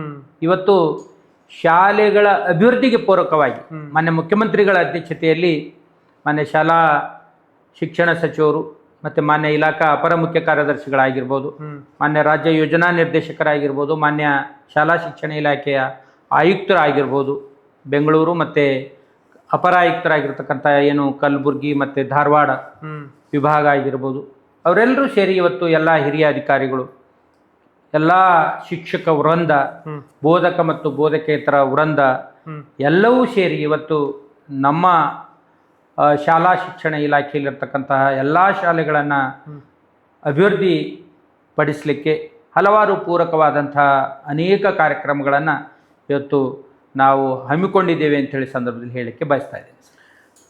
ಸರ್ಕಾರಿ ಶಾಲೆಗಳು ನಗರ ಶಾಲೆಗಳಿಗೆ ಹೋಲಿಸಿದಾಗ ಯಾವ ಒಂದು ಕ್ಷೇತ್ರದಲ್ಲಿ ಬದಲಾವಣೆಯನ್ನು ಮಾಡಿಕೊಳ್ಬೇಕು ಅಂದರೆ ಅವರ ಒಂದು ಕಾಂಪಿಟೇಟಿವ್ ಇದಕ್ಕೆ ನಮ್ಮ ಸರ್ಕಾರಿ ಶಾಲೆಯ ವಿದ್ಯಾರ್ಥಿಗಳು ಕಾಂಪಿಟೇಟರ್ ಆಗ್ಬೋದು ಅಂತೇಳಿ ಅನಿಸುತ್ತೆ ಸರ್ ನಿಮಗೆ?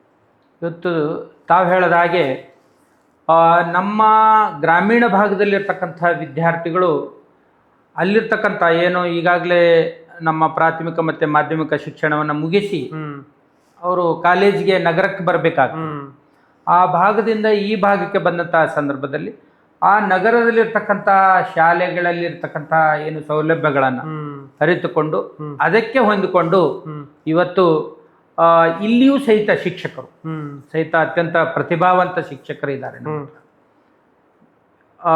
ಅದೇ ರೀತಿ ಕಟ್ಟಡಗಳು ಸಹಿತ ಬಹಳ ಒಳ್ಳೆಯ ಕಟ್ಟಡಗಳು ಸಹಿತ ಈ ಸಂದರ್ಭದಲ್ಲಿ ಇದ್ದಾವೆ.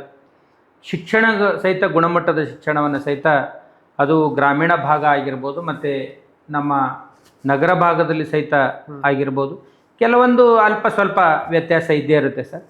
ಅದನ್ನು ಸರಿದೂಗಿಸ್ಕೋಸ್ಕರನೇ ಸಹಿತ ನಾವು ಈ ಹಲವಾರು ತರಬೇತಿ ಕಾರ್ಯಕ್ರಮವನ್ನು ಶಿಕ್ಷಕರಿಗಾಗಿ ನೀಡ್ತಾ ಇದ್ದೀವಿ. ಆಮೇಲೆ ಮಕ್ಕಳಿಗಾಗಿ ಸಹಿತ ಹಲವಾರು ಕಾರ್ಯಕ್ರಮಗಳನ್ನು ನಾವು ಆಯೋಜನೆ ಮಾಡ್ತಾ ಇದ್ದೀವಿ. ಇವತ್ತು ಕಲಿಕಾ ಹಬ್ಬ ಆಗಿರ್ಬೋದು, ಬ್ಯಾಂಡ್ ಕಾಂಪಿಟೇಷನ್ಸ್ ಆಗಿರ್ಬೋದು, ಆಮೇಲೆ ನಮ್ಮ ಯೋಗಾಭ್ಯಾಸ ಆಗಿರ್ಬೋದು. ಮೊನ್ನೆ ತಾನೇ ಜೂನ್ 21ರಂದು ವಿಶ್ವ ಯೋಗ ದಿನಾಚರಣೆಯ ಸಂದರ್ಭದಲ್ಲಿ ರಾಜ್ಯದಲ್ಲಿರ್ತಕ್ಕಂಥ ಎಲ್ಲ ಶಾಲೆಗಳಲ್ಲೂ ಸಹಿತ ಯೋಗಾಭ್ಯಾಸವನ್ನು ಮಾಡಿಸೋದ್ರ ಮೂಲಕ, ಅದ್ರ ಜೊತೆಗೆ ನಮ್ಮ ಕ್ಲಸ್ಟರ್ ಲೆವೆಲ್ ಅಂತ ಹೇಳಿ ನಾವು ಕರಿತೀವಿ. ಇವತ್ತು ಕ್ಲಸ್ಟರ್ ಲೆವೆಲ್ ಆಗಿರ್ಬೋದು, ಜಿಲ್ಲಾ ಮಟ್ಟ ಆಗಿರ್ಬೋದು, ರಾಜ್ಯ ಮಟ್ಟದಲ್ಲಿ ಆಗಿರ್ಬೋದು, ಇವತ್ತು ನಮ್ಮ ರಸಪ್ರಶ್ನೆ ಸ್ಪರ್ಧೆಗಳನ್ನು ಏರ್ಪಡಿಸೋದ್ರ ಮೂಲಕ ಆಗಿರ್ಬೋದು, ಹಲವಾರು ಕ್ರೀಡೆಗಳನ್ನು ಆಯೋಜನೆ ಮಾಡೋದ್ರ ಮೂಲಕ ಅವರಲ್ಲಿ ಒಂದು ಪ್ರತಿಭೆಯನ್ನು ಹೆಚ್ಚಿಸಲಿಕ್ಕೆ ಇವತ್ತು ಗ್ರಾಮೀಣ ಭಾಗದಲ್ಲಿಯೂ ಸಹಿತ ಮತ್ತು ನಗರ ಭಾಗದಲ್ಲಿಯೂ ಸಹಿತ ಹಲವಾರು ಕಾರ್ಯಕ್ರಮಗಳನ್ನು ಇವತ್ತು ಆಯೋಜನೆಯನ್ನು ಮಾಡೋದ್ರ ಮೂಲಕ ಅವರಲ್ಲಿ ಸ್ಫೂರ್ತಿ ತುಂಬೋದ್ರ ಮೂಲಕ ಆ ಗ್ರಾಮೀಣ ಭಾಗದಲ್ಲಿ ಇರತಕ್ಕಂಥ ಮಕ್ಕಳಲ್ಲಿ ಸ್ಫೂರ್ತಿಯನ್ನು ತುಂಬೋದ್ರ ಮೂಲಕ ಜ್ಞಾನದ ಚಿಲುಮೆಯನ್ನು ಏನು ಹತ್ತಿಸುವ ಮೂಲಕ ನಾವು ನಮ್ಮ ಸರ್ಕಾರಿ ಶಾಲೆಗಳಲ್ಲಿ ಇವತ್ತು ತಮಗೆ ಆಶ್ಚರ್ಯ ಆಗ್ತದೆ, ಇಡೀ ದೇಶದಲ್ಲಿ ನಮ್ಮ ಉತ್ತರ ಪ್ರದೇಶದಲ್ಲಿ ಸುಮಾರು 2 ಲಕ್ಷಕ್ಕೂ ಹೆಚ್ಚು ಶಾಲೆಗಳಿದ್ದಾವೆ. ಆ ಒಂದು ಕಲಿಕಾ ಮಟ್ಟ ನಮ್ಮ ಕರ್ನಾಟಕ ರಾಜ್ಯದಲ್ಲಿ ಹೆಚ್ಚಿಗೆ ಇದೆ. ಸುಮಾರು ಈಗಾಗಲೇ ತಮಗೆ ಹೇಳಿದಾಗೆ ಸುಮಾರು 45,000ಕ್ಕೂ ಹೆಚ್ಚು ಸರ್ಕಾರಿ ಶಾಲೆಗಳಿದ್ದಾವೆ. ಅನುದಾನ ಮತ್ತು ಅನುದಾನ ರಹಿತ ಶಾಲೆಗಳು ಮತ್ತು ಎಲ್ಲ ಕಾಲೇಜುಗಳು ಎಲ್ಲವೂ ಸೇರಿ ಸುಮಾರು 79,000ಕ್ಕೂ ಹೆಚ್ಚು ಶಾಲೆಗಳು ನಮ್ಮ ಕರ್ನಾಟಕದಲ್ಲಿ, ಅದರಲ್ಲೂ ಎಲ್ಲ ಓದುಗರಿಗೆ, ಎಲ್ಲ ಮಕ್ಕಳಿಗೆ ಈ ಎಲ್ಲ ಶಾಲೆಗಳು ಒಂದು ಉತ್ತಮವಾದಂತಹ ಸೇವೆಯನ್ನು, ಸೌಲಭ್ಯವನ್ನು ನೀಡ್ತಾ ಇದೆ. ಏನು ಪುಸ್ತಕಗಳು ಬದುಕಿನ ದಾರಿದೀಪಗಳು ಅಂತೇಳಿ ನಾವು ಕರಿತೀವಿ ಸರ್.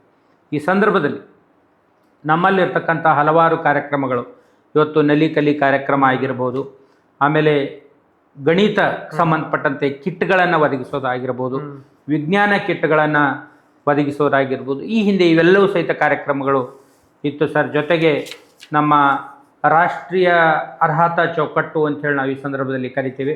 ಹಾಗೆ ICT ಮತ್ತು ತಂತ್ರಜ್ಞಾನ, ಆಮೇಲೆ ಇಂದಿನ ಅತ್ಯಾಧುನಿಕ ಯುಗದಲ್ಲಿ ಸಹಿತ ಯಾವ ರೀತಿ ನಾವು ತಂತ್ರಜ್ಞಾನವನ್ನು ಹೊಂದ್ಕೊಳ್ಳುವ ಹಾಗೆ, ಅದ್ರ ಜೊತೆಗೆ ಒಂದು ಮಾತನ್ನು ತಮಗೆ ಹೇಳಲಿಕ್ಕೆ ಇಷ್ಟಪಡ್ತಾ ಇದ್ದೀನಿ. ಗೌರವಾನ್ವಿತ ಮುಖ್ಯಮಂತ್ರಿಗಳು ಸಹಿತ ಮೊನ್ನೆ ತಾನೇ ಅನೌನ್ಸನ್ನು ಬಜೆಟಲ್ಲಿ ಘೋಷಣೆಯನ್ನು ಮಾಡಿದರು. ಅಂದರೆ ಇವತ್ತು ಮೊಬೈಲ್ ಬಿಡಿ ಪುಸ್ತಕ ಹಿಡಿ ಅಂತೇಳಿ. ಅಂದರೆ ನಮಗೆ ಮೊಬೈಲ್ ಎಷ್ಟು ಬೇಕೋ ಅಷ್ಟೇ ನಾವು ಮೊಬೈಲನ್ನು ಉಪಯೋಗಿಸಬೇಕು. ಮಕ್ಕಳು ಇವತ್ತು ತಮಗೆಲ್ಲರಿಗೂ ಗೊತ್ತಿದ್ದಾಗೆ ಕೆಲವೊಬ್ಬರು ಇಂದಿನ ಅತ್ಯಾಧುನಿಕ ಯುಗದಲ್ಲಿ ಅತಿ ಹೆಚ್ಚಿನ ಸಂಖ್ಯೆಯಲ್ಲಿ ಮೊಬೈಲನ್ನು ಬಳಸಬಾರ್ದು. ಪುಸ್ತಕವನ್ನು ಹಿಡಿದು ಅಲ್ಲಿರ್ತಕ್ಕಂತಹ ಏನು ಪುಸ್ತಕಗಳ ಸ್ಪರ್ಶ ಇದೆಯಲ್ಲ, ನಮ್ಮನ್ನು ಸಂತೋಷವನ್ನಾಗಿ ಉಂಟು ಮಾಡ್ತದೆ. ಆಮೇಲೆ ಹಲವಾರು ಸಾಹಿತಿಗಳು ಬರೆದಂತಹ ಜ್ಞಾನಪೀಠ ಪ್ರಶಸ್ತಿ ಪುರಸ್ಕೃತರಾಗಿರ್ತಕ್ಕಂಥ ಡಾಕ್ಟರ್ ಚಂದ್ರಶೇಖರ್ ಕಂಬಾರ್ ಸರ್ ಆಗಿರ್ಬೋದು, ಅನೇಕ ಇವತ್ತು ರಾಜ್ಯದಲ್ಲಿರ್ತಕ್ಕಂತಹ ಎಲ್ಲ ಸಾಹಿತಿಗಳಾಗಿರ್ಬೋದು, 8 ಜನ ನಮ್ಮ ಜ್ಞಾನಪೀಠ ಪ್ರಶಸ್ತಿ ಪುರಸ್ಕೃತರ ಪುಸ್ತಕಗಳನ್ನು ಓದಲಿಕ್ಕೆ ನಾವು ಮಕ್ಕಳಿಗೆ, ಅದರಲ್ಲೂ ನಮ್ಮ ಶಾಲಾ ಶಿಕ್ಷಣ ಇಲಾಖೆ ಎಲ್ಲ ಗ್ರಂಥಾಲಯಗಳಲ್ಲಿ ಸಹಿತ ಆ ಪುಸ್ತಕಗಳನ್ನು ಸಹಿತ ನಾವು ಇಟ್ಟಿದ್ದೇವೆ. ಅದೇ ರೀತಿ ತಾವು ಹೇಳಿದ ಹಾಗೆ ಕಥೆಗಳು, ವಿಶೇಷವಾಗಿ ಕಥೆಗಳು ಯಾರು ಹೆಚ್ಚಿನ ಪ್ರಾವೀಣ್ಯತೆಯನ್ನು ಪಡೆದಂತಹ ಪ್ರತಿಭಾನ್ವಿತ ವ್ಯಕ್ತಿ ಇರ್ತಾರೆ, ಕ್ರೀಡಾಪಟುಗಳು ಇರ್ತಾರೆ, ಆಮೇಲೆ ಸ್ಪೇಸ್ ಅಂತರಿಕ್ಷ ನೌಕೆಯಲ್ಲಿ ಹೋಗಿರ್ತಕ್ಕಂತಹ ಸ್ಪೇಸ್ ತಂತ್ರಜ್ಞರು ಅಂತೇಳಿ ನಾವೇನಂತ ಕರಿತೀವಿ, ಬಾಹ್ಯಾಕಾಶದಲ್ಲಿ ಹೋಗಿರ್ತಕ್ಕಂತಹ ಅಲ್ಲೇ ಒಂದು ಯಶಸ್ಸನ್ನು ಸಾಧಿಸ್ತಕ್ಕಂತಹ ಅಂಥ ವ್ಯಕ್ತಿಗಳ ಪುಸ್ತಕಗಳನ್ನು ನಾವು ಈ ಸಂದರ್ಭದಲ್ಲಿ ಇಟ್ಟಿರ್ತೇವೆ. ಮತ್ತು ವಿಜ್ಞಾನ ಆಗಿರ್ಬೋದು, ತಂತ್ರಜ್ಞಾನ ಆಗಿರ್ಬೋದು, ಸಾಹಿತ್ಯ, ಕಲೆ, ನಾಟಕ ಎಲ್ಲ ಥರದ ಗ್ರಂಥಗಳು ಸಹಿತ ನಮ್ಮ ಶಾಲಾ ಗ್ರಂಥಾಲಯದಲ್ಲಿ ಸಹಿತ ಈ ಸಂದರ್ಭದಲ್ಲಿ ನಮ್ಮ ಗ್ರಂಥಗಳು ಮಕ್ಕಳಿಗೆ ಉಪಯೋಗವಾಗಲಿ ಅಂಥೇಳಿ ನಾವು ಇಟ್ಟಿದ್ದೇವೆ. ಮಕ್ಕಳು ಸಹಿತ ಸದಾ ಪುಸ್ತಕಗಳನ್ನು ಓದೋದ್ರ ಮೂಲಕ, ಆಟೋಟಗಳ ಮೂಲಕ ತಮ್ಮ ದೇಹದ ಆಡಳಿತವನ್ನು ಹೆಚ್ಚಿಸಿಕೊಳ್ಳೋದ್ರ ಮೂಲಕ, ಅದ್ರ ಜೊತೆಗೆ ಅನೇಕ ಏನು ನಾವು ವೊಕೇಶನಲ್ ಎಜುಕೇಷನ್ ಅಂತೇಳಿ ಈಗಾಗಲೇ ತಮಗೆ ಹೇಳಿದೆ, ಮತ್ತು ವೃತ್ತಿಪರ ಕೋರ್ಸ್ಗಳನ್ನು ಸಹಿತ ನಾವು SSLC ಆದಮೇಲೆ ಏನು ಮಾಡಬೇಕು, PUC ಆದಮೇಲೆ ಏನು ಮಾಡಬೇಕು, ಆಮೇಲೆ ಡಿಗ್ರಿ ಆದಮೇಲೆ ನಾವು ಏನು ಮಾಡಬೇಕು, ಆಮೇಲೆ PG ಆದಮೇಲೆ ನಾವು ಏನೇನು ಮಾಡಬೇಕು ಅಂಥೇಳಿ ಆಯಾ ಶಾಲಾ ಮಟ್ಟದಲ್ಲಿ ಮಕ್ಕಳಿಗೆ ಅರಿವು ಮೂಡಿಸೋದ್ರ ಮೂಲಕ ಹಲವಾರು ಕ್ಲಾಸ್ಗಳನ್ನು ಇವತ್ತು ನಮ್ಮ ಶಿಕ್ಷಕರು ತೆಗೆದುಕೊಳ್ತಾ ಇದ್ದಾರೆ. ಹಾಗೆ ದ್ವಿಭಾಷಾ ಪದ್ಧತಿ ಈಗಾಗಲೇ ಏನು ಕಲಿಕಾ ಮಟ್ಟ ನಮ್ಮ PMC ಆಗಿರ್ಬೋದು, KPS ಶಾಲೆಗಳಾಗಿರ್ಬೋದು, ಅಲ್ಲಿಯೂ ಸಹಿತ ಕನ್ನಡ ಮತ್ತು ಇಂಗ್ಲೀಷ್ ಮಾಧ್ಯಮದಲ್ಲಿ ನಾವು ಬೋಧನೆಯನ್ನು ನಮ್ಮ ಶಿಕ್ಷಕರು ಮಾಡ್ತಾ ಇದ್ದಾರೆ. ಮಕ್ಕಳಲ್ಲಿ ಇಂಗ್ಲೀಷನ್ನು ಸಹಿತ ಕನ್ನಡದ ಜೊತೆಗೆ ಇಂಗ್ಲೀಷ್ನಲ್ಲಿಯೂ ಸಹಿತ ಪ್ರಾವೀಣ್ಯತೆಯನ್ನು ಹೆಚ್ಚಿಸ್ಕೊಳ್ಬೇಕು. ಸ್ಪೋಕನ್ ಇಂಗ್ಲೀಷ್ ಕಾರ್ಯಕ್ರಮಗಳನ್ನು, ಸ್ಪೋಕನ್ ಇಂಗ್ಲೀಷ್ಗೆ ಸಂಬಂಧಪಟ್ಟಂತಹ ನಾವು ಕ್ಲಾಸಸ್ಗಳನ್ನು ಸಹಿತ ನಮ್ಮಲ್ಲಿರ್ತಕ್ಕಂಥ ಶಿಕ್ಷಕರು ಮಕ್ಕಳಿಗೆ ಹೇಳಿಕೊಡ್ತಾ ಇದ್ದಾರೆ. ಇವತ್ತು ಅವರ ಜ್ಞಾನದ ಏನು ಬುತ್ತಿ ನಿರಂತರವಾಗಿ ಬೆಳೀತಾ ಇದೆ ಅಂತೇಳಿ ಸಂದರ್ಭದಲ್ಲಿ ಹೇಳಲಿಕ್ಕೆ ಇಷ್ಟಪಡ್ತೀನಿ. ಇನ್ನು ಸರ್, ಒಬ್ಬ ಶಿಕ್ಷಕ ರಾಷ್ಟ್ರ ನಿರ್ಮಾಣವನ್ನು ಮಾಡ್ಬೇಕಂತೇಳಿದ್ರೆ ಅವರ ಪಾತ್ರ ಎಷ್ಟು ಪ್ರಮುಖ ಆಗಿರುತ್ತೆ ಅಂತೇಳಿ ಸರ್? ಇವತ್ತು ತಮಗೆ ಗೊತ್ತಿದ್ದ ಹಾಗೆ ನಾವೆಲ್ಲರೂ ಪ್ರತಿ ವರ್ಷ ಏನು ನಮ್ಮ ಮಾಜಿ ಉಪರಾಷ್ಟ್ರಪತಿಗಳಾಗಿರ್ತಕ್ಕಂಥ ರಾಧಾಕೃಷ್ಣ ಅವರ ಒಂದು ಜನ್ಮದಿನದ ಪ್ರಯುಕ್ತ ನಾವು ಪ್ರತಿ ವರ್ಷ ಸೆಪ್ಟೆಂಬರ್ 5ರಂದು ಶಿಕ್ಷಕರ ದಿನಾಚರಣೆಯನ್ನು ಆಚರಣೆ ಮಾಡ್ತಾ ಇದ್ದೀವಿ. ಇವತ್ತು ನಮ್ಮ ಭಾರತ ಸರ್ಕಾರದ ವತಿಯಿಂದ ಸಹಿತ ರಾಷ್ಟ್ರ ಮಟ್ಟದಲ್ಲಿ ಮನೆ ತಾನೆ ಇವತ್ತು ಶಿಕ್ಷಕರಿಗೆ ಅತ್ಯುತ್ತಮ ಶಿಕ್ಷಕರ ಪ್ರಶಸ್ತಿಯನ್ನು ನೀಡಲು ಇವತ್ತು ಆನ್ಲೈನ್ ಮುಖಾಂತರ ಸಹಿತ ಇವತ್ತು ಮೊನ್ನೆ ತಾನೆ ಅರ್ಜಿಯನ್ನು ಕರೆಯಲಾಗಿದೆ. ನಮ್ಮ ಮಾನ್ಯ ರಾಜ್ಯ ಯೋಜನಾ ನಿರ್ದೇಶಕರಿಂದ ರಾಜ್ಯದಲ್ಲಿರ್ತಕ್ಕಂಥ ಎಲ್ಲ ಶಾಲೆಗಳಿಗೂ ಸಹಿತ ಒಂದು ಸುತ್ತೋಲೆಯನ್ನು ಸಹಿತ ಹೊರಡಿಸಲಾಗಿದೆ. ಬರ್ತಕ್ಕಂತಹ ಜುಲೈ 10ರಂದು ಅದು ಕೊನೆಯ ದಿನವಾಗಿರ್ತದೆ. ನಮ್ಮ ರಾಜ್ಯದಲ್ಲಿ ಯಾರು ಅತ್ಯುತ್ತಮವಾಗಿ ಕೆಲಸವನ್ನು ಮಾಡ್ತಾ ಇದ್ದಾರೋ ಶಿಕ್ಷಕರಾಗಿರ್ಬೋದು, ಎಲ್ಲ ಶಿಕ್ಷಕರು ಆ ಭಾಗದಲ್ಲಿರ್ತಕ್ಕಂತಹ ಏನು ಆ ಶಾಲೆಯಲ್ಲಿ ಓದ್ತಕ್ಕಂತಹ ನಮ್ಮ ಮಕ್ಕಳಿಗೆ ಏನು ಜ್ಞಾನವನ್ನು ಹೆಚ್ಚಿಸಲಿಕ್ಕೆ ಏನೇನು ಕಾರ್ಯವನ್ನು ಮಾಡಿದ್ದಾರೆ, ಅದ್ರ ಜೊತೆಗೆ ಶಾಲಾ ಅಭಿವೃದ್ಧಿಯನ್ನು ಮಾಡಲಿಕ್ಕೆ, ಆಮೇಲೆ ಬಿಲ್ಡಿಂಗನ್ನು ಕಟ್ಟಲಿಕ್ಕೆ, ಆಮೇಲೆ ಕಂಪೌಂಡ್ ಗೋಡೆ ಆವರಣವನ್ನು ನಿರ್ಮಾಣ ಮಾಡಲಿಕ್ಕೆ, ಹಾಗೆ ಕಲಿಕಾ ಮಟ್ಟವನ್ನು ಸುಧಾರಿಸಲಿಕ್ಕೆ ಅತಿ ಹೆಚ್ಚಿನ ಏನು ಆಮೇಲೆ ಇನ್ನೊಂದು ತಮಗೆ ಹೇಳಲಿಕ್ಕೆ ಇಷ್ಟಪಡ್ತಾ ಇದ್ದೇನೆ, ಏಕ್ ಪೇಡ್ ಮಾ ಕೆ ನಾಮ್, ಒಂದು ಮಗುವಿನೊಂದಿಗೆ ಒಂದು ಸಸಿಯನ್ನು ನೆಡೋದ್ರ ಮೂಲಕ, ಒಂದು ಮಗುವಿನ ಜೊತೆಗೆ ಅಮ್ಮನ ಜೊತೆಗೆ ಒಂದು ಸಸಿಯನ್ನು ನೆಡೋದ್ರ ಮೂಲಕ ಇವತ್ತು ಭಾರತ ಸರ್ಕಾರದ ಒಂದು ಈ ಯೋಜನೆ ಮನೆ ತಾನೇ ತಮಗೆಲ್ಲರಿಗೂ ಗೊತ್ತಿದ್ದಾಗೆ ಪರಿಸರ ದಿನಾಚರಣೆಯನ್ನು ಆಚರಣೆ ಮಾಡಿದ್ದೀವಿ. ಲಕ್ಷಾಂತರ ಗಿಡಗಳನ್ನು ಇವತ್ತು ಸಸಿಯನ್ನು ನೆಡಲಾಗಿದೆ. ಜೊತೆಗೆ ನಮ್ಮ GBA ಯಲ್ಲಿ ಸಹಿತ ಮೊನ್ನೆ ತಾನೇ ಮಾನ್ಯ ನಮ್ಮ GBA ಅಧ್ಯಕ್ಷರಾಗಿರ್ತಕ್ಕಂತಹ ಶ್ರೀಯುತ ಮಾನ್ಯ ಶಾಸಕರಾಗಿರ್ತಕ್ಕಂತಹ ಶ್ರೀ ಹ್ಯಾರಿಸ್ ಸರ್ ಅವರು ಸಹಿತ ನಮ್ಮ GBA ಪರಿಮಿತಿಯಲ್ಲಿರ್ತಕ್ಕಂಥ ಸುಮಾರು 15 ಲಕ್ಷ ಸಸಿಗಳನ್ನು ಸಹಿತ ಇವತ್ತು ನೆಟ್ಟಿದ್ರು. ತಮಗೆಲ್ಲರೂ ತಾವು ಮಾಧ್ಯಮದಲ್ಲಿ ಸಹಿತ ತಾವೆಲ್ಲರೂ ಗಮನಿಸಿದ್ರಿ ಅಂತ ಹೇಳಿ ಅಂದ್ಕೊಂಡಿದ್ದೆ ಸರ್. ಇನ್ನು ಈಗ ಮುಂದುವರೆದ ತಂತ್ರಜ್ಞಾನ ಶಿಕ್ಷಕರಲ್ಲಿ ಈ ಮುಂದುವರೆದ ತಂತ್ರಜ್ಞಾನದ ಬಗ್ಗೆ ಅರಿವನ್ನು ಮೂಡಿಸುವಂಥದ್ದಾಗಿರ್ಬೋದು, ಅವರಿಗೆ ಸರ್ಕಾರಿ ಶಾಲೆಗಳಲ್ಲಿ ತಂತ್ರಜ್ಞಾನಗಳನ್ನು ಯಾವ ರೀತಿಯಾಗಿ ಅಳವಡಿಕೆ ಮಾಡಿಕೊಳ್ಬೇಕು ಅನ್ನುವಂಥ ಉದ್ದೇಶ ಇಟ್ಕೊಂಡು ಸರ್ಕಾರ ಆಗಿರ್ಬೋದು, ನಿಮ್ಮ ಇಲಾಖೆಯವರು ಯಾವ ರೀತಿಯಾದಂಥ ಹೊಸ ಕಾರ್ಯಕ್ರಮಗಳನ್ನಾಗಿರ್ಬೋದು, ಅವರಿಗೆ ಮುಂದುವರೆದ ತಂತ್ರಜ್ಞಾನ ಬಗ್ಗೆ ತರಬೇತಿಯನ್ನು ಕೊಡುವಂತಹ ಯೋಜನೆಗಳು ಯಾವುದಾದರೂ ರೂಪಿಸಿದ್ರಾ ಹೇಗೆ ಅಂತ? ಇವತ್ತು ತಾವು ಹೇಳಿದ ಹಾಗೆ ಮುಂದುವರೆದ ತಂತ್ರಜ್ಞಾನದ ಬಗ್ಗೆ ಏನು AI ಟೆಕ್ನಾಲಜಿ ಈಗಾಗಲೇ ತಮಗೆ ಹೇಳಿದ ಹಾಗೆ ಇವತ್ತು ರಾಜ್ಯದಲ್ಲಿರ್ತಕ್ಕಂತಹ ಹಲವಾರು ಶಾಲೆಗಳು ಇವತ್ತು ಸ್ಮಾರ್ಟ್ ಕ್ಲಾಸ್ ರೂಮ್ ಅಂತೇಳಿ ನಾವು ಕರಿತೀವಿ.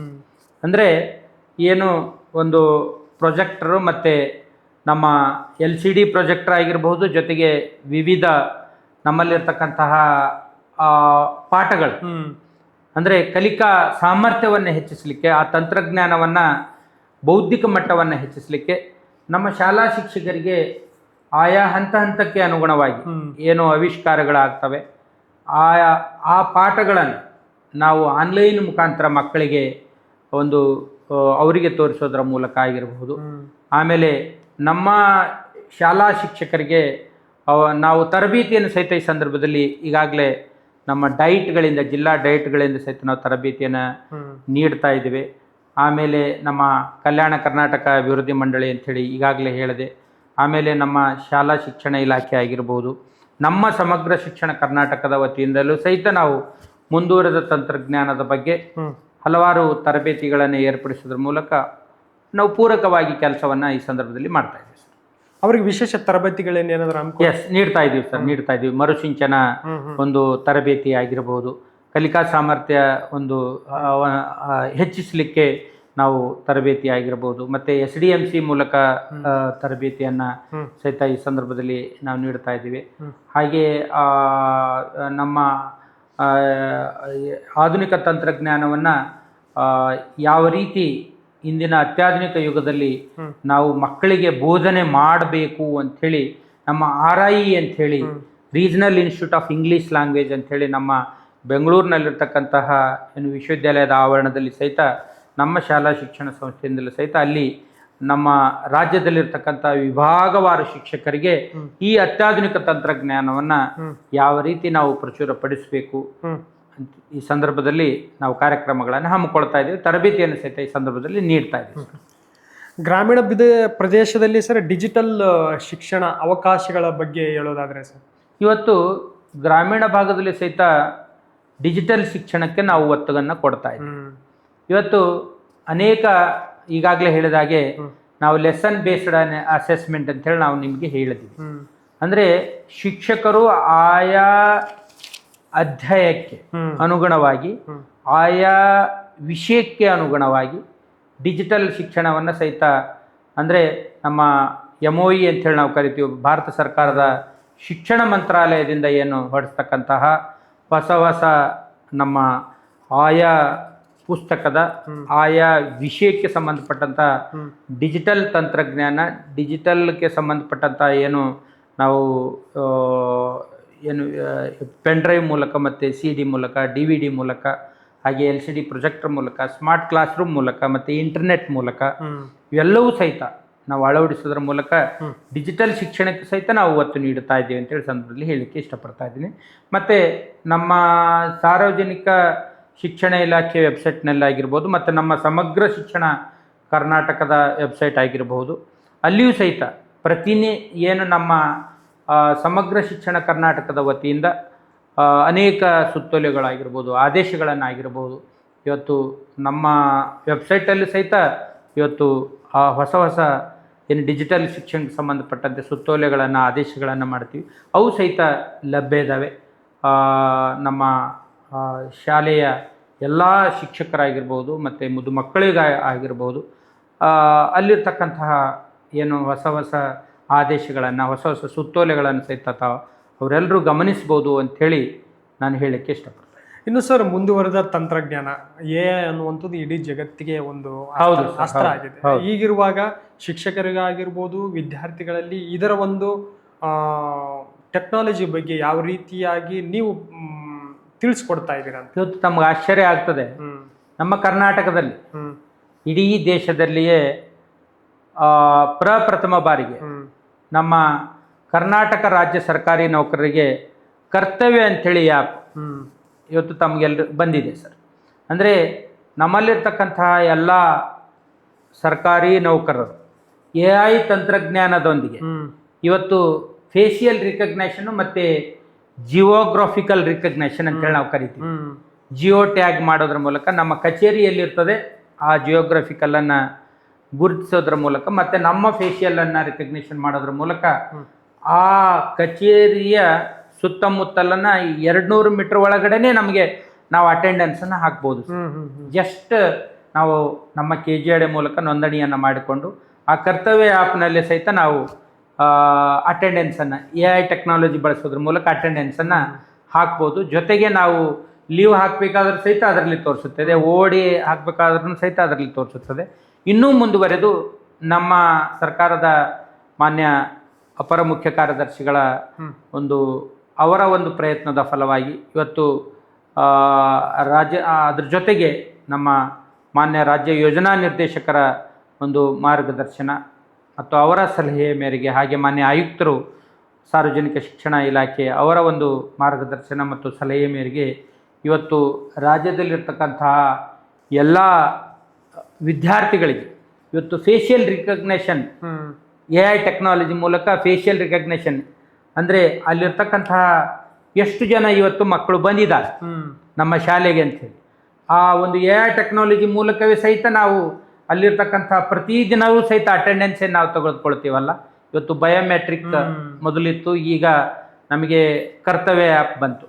ಅದೇ ಥರನೇ ಈಗ ಫೇಶಿಯಲ್ ರಿಕಗ್ನೇಷನ್ ಸಹಿತ ಮಾಡೋ ಒಂದು ಪ್ರಯತ್ನದಲ್ಲಿ ಮಾನ್ಯ ಹಿರಿಯ ಅಧಿಕಾರಿಗಳು ಸಹಿತ ಇದ್ದಾರೆ. ಮುಂದಿನ ದಿನಗಳಲ್ಲಿ ಸಹಿತ ಆಯಾ ಶಾಲೆಗೆ ರಾಜ್ಯದಲ್ಲಿರ್ತಕ್ಕಂಥ ಸುಮಾರು 45,000ಕ್ಕೂ ಹೆಚ್ಚು ಶಾಲೆಗಳು ಏನು ಇದ್ದಾವೆ ಅಲ್ಲಿ ಬರ್ತಕ್ಕಂಥ ಮಕ್ಕಳು ಪ್ರತಿನಿತ್ಯ ಎಷ್ಟು ಜನ ಬರ್ತಾರೆ ಅಂಥೇಳಿ ನಾವು ಈ ಟೆಕ್ನಾಲಜಿ ತಾವು ಹೇಳಿದ್ರಲ್ಲ ಕೃತಕ ಬುದ್ಧಿಮತ್ತೆಯನ್ನು ಉಪಯೋಗಿಸೋದ್ರ ಮೂಲಕ ನಾವು ಕ್ಷಣಾರ್ಧದಲ್ಲಿ ಸಹಿತ ಅವರ ಹಾಜರಾತಿಯನ್ನು ಇಡೀ ರಾಜ್ಯದಲ್ಲಿ ಸುಮಾರು 11-12 ಗಂಟೆಗೆ ಸುಮಾರಿಗೆ ನಾವು ಎಷ್ಟು ಜನ ಮಕ್ಕಳು ಹಾಜರಾಗಿದ್ದಾರೆ, ಯಾವ ಶಾಲೆಯಲ್ಲಿ ಎಷ್ಟು ಜನ ಹಾಜರಾಗಿದ್ದಾರೆ ಅಂತೇಳಿ ತಿಳಿದುಕೊಳ್ಬೋದು.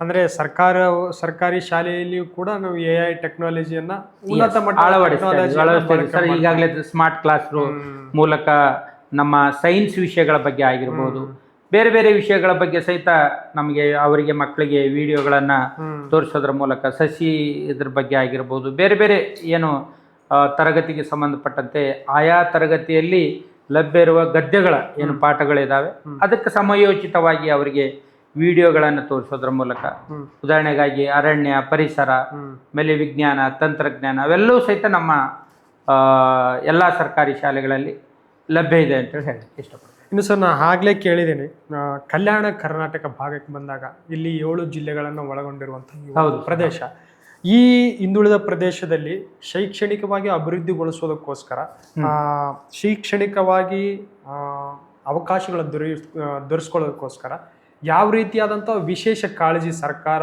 ಹಮ್ಮಿಕೊಂಡಿದೆ ಮತ್ತು ಯಾವ ರೀತಿಯಾದಂಥ ವಿಶೇಷ ಕಾರ್ಯಕ್ರಮಗಳನ್ನು ಈ ಭಾಗದಲ್ಲಿ ಹಮ್ಮಿಕೊಂಡಿದ್ದೀರಾ ಅಂತೇಳಿ? ಇವತ್ತು ಕಲ್ಯಾಣ ಕರ್ನಾಟಕ ಭಾಗದಲ್ಲಿ ಸಹಿತ ವಿಶೇಷವಾಗಿ ಅಲ್ಲಿರ್ತಕ್ಕಂಥ ಶಾಲಾ ಕಾಲೇಜುಗಳಲ್ಲಿ ಮಕ್ಕಳಿಗೆ ಅಲ್ಲಿರ್ತಕ್ಕಂಥ ಭಾಗದಲ್ಲಿರ್ತಕ್ಕಂಥ ಮಕ್ಕಳಿಗೆ ನಾವು ಶಿಕ್ಷಣದ ಬಗ್ಗೆ ಅಪಾರವಾದಂತಹ ಏನು ಅವರಿಗೆ ಜ್ಞಾನವನ್ನು ಪಡೀಲಿ ನಾವು ಈಗಾಗಲೇ ತಮಗೆ ಹೇಳಿದಾಗೆ ಕಲ್ಯಾಣ ಕರ್ನಾಟಕ ಅಭಿವೃದ್ಧಿ ಮಂಡಳಿಯಿಂದ ಸಹಿತ ನಾವು ಕಾರ್ಯಕ್ರಮಗಳನ್ನು ಹಮ್ಮಿಕೊಂಡಿದ್ದೇವೆ. ಹಲವಾರು ನೂತನ ಕಟ್ಟಡಗಳು, ಹೆಚ್ಚಿನ ಕಟ್ಟಡಗಳು, ಅಡಿಷನಲ್ ಕ್ಲಾಸ್ ರೂಮ್ಸ್ ಅಂತ ಹೇಳಿ ನಾವು ಕರಿತೀವಿ. ಹಾಗೆ ಆ ಭಾಗದಲ್ಲಿರ್ತಕ್ಕಂಥ ಏನು ಜಿಲ್ಲಾ ಮಟ್ಟದ ಜಿಲ್ಲಾಧಿಕಾರಿಗಳು, ಮಾನ್ಯ ಜಿಲ್ಲಾಧಿಕಾರಿಗಳ ಒಂದು ಅದ್ರ ಜೊತೆಗೆ ಮಾನ್ಯ ಮುಖ್ಯ ಕಾರ್ಯನಿರ್ವಹಣಾಧಿಕಾರಿಗಳಾಗಿರ್ಬೋದು, ಅವರೆಲ್ಲರೂ ಸಹಿತ ಆ ಭಾಗದಲ್ಲಿರ್ತಕ್ಕಂತಹ ಶಾಲೆಗಳನ್ನು ಅಭಿವೃದ್ಧಿಪಡಿಸಲಿಕ್ಕೆ, ಅದರ ಜೊತೆಗೆ ನಮ್ಮ ಮಾನ್ಯ ಶಾಲಾ ಶಿಕ್ಷಣ ಇಲಾಖೆ ಹಿರಿಯ ಅಧಿಕಾರಿಗಳು ಎಲ್ಲರೂ ಸೇರಿ ಆ ಭಾಗದಲ್ಲಿಯೂ ಸಹಿತ ಅತ್ಯುತ್ತಮವಾದಂಥ ಗುಣಮಟ್ಟದ ಶಿಕ್ಷಣ ಲಭಿಸಬೇಕು. ಅಲ್ಲಿರ್ತಕ್ಕಂಥ ಎಲ್ಲ ಜನಪ್ರತಿನಿಧಿಗಳು ಸಹಿತ ನಮಗೆ ಕೈ ಜೋಡಿಸ್ತಾ ಇದ್ದಾರೆ. ನಮ್ಮ ಶಾಲಾ ಶಿಕ್ಷಣ ಇಲಾಖೆ ಏನು ಅಲ್ಲಿರ್ತಕ್ಕಂಥ ಶಾಲೆಯ ಅಭಿವೃದ್ಧಿಯೆಡೆಗೆ ಸಾಗಲು ಎಲ್ಲವೂ ಸಹಿತ ನಾವು ಈ ಸಂದರ್ಭದಲ್ಲಿ ನಾವು ಮಾಡ್ತಾ ಇದ್ದೇವೆ. ಅಲ್ಲಿರ್ತಕ್ಕಂಥ ಶಾಲೆಗಳ ಏಳಿಗೆ ನಿಜಕ್ಕೂ ನಮ್ಮ ಭಾಗದ ಕಲ್ಯಾಣ ಕರ್ನಾಟಕ ಭಾಗದ ಏನು 7 ಜಿಲ್ಲೆಗಳಲ್ಲಿರ್ತಕ್ಕಂಥ ಶಾಲೆಗಳು ಸಹಿತ ಇವತ್ತು ಆ ಭಾಗದಲ್ಲಿರ್ತಕ್ಕಂಥ ಅಪರ ಆಯುಕ್ತರಾಗಿರ್ಬೋದು ಅವರೆಲ್ಲರೂ ಸೇರಿ ಆ ಶಾಲೆಗಳ ಅಭಿವೃದ್ಧಿಗೆ ಒತ್ತನ್ನು ನೀಡ್ತಾ ಇದ್ದಾರೆ ಸರ್.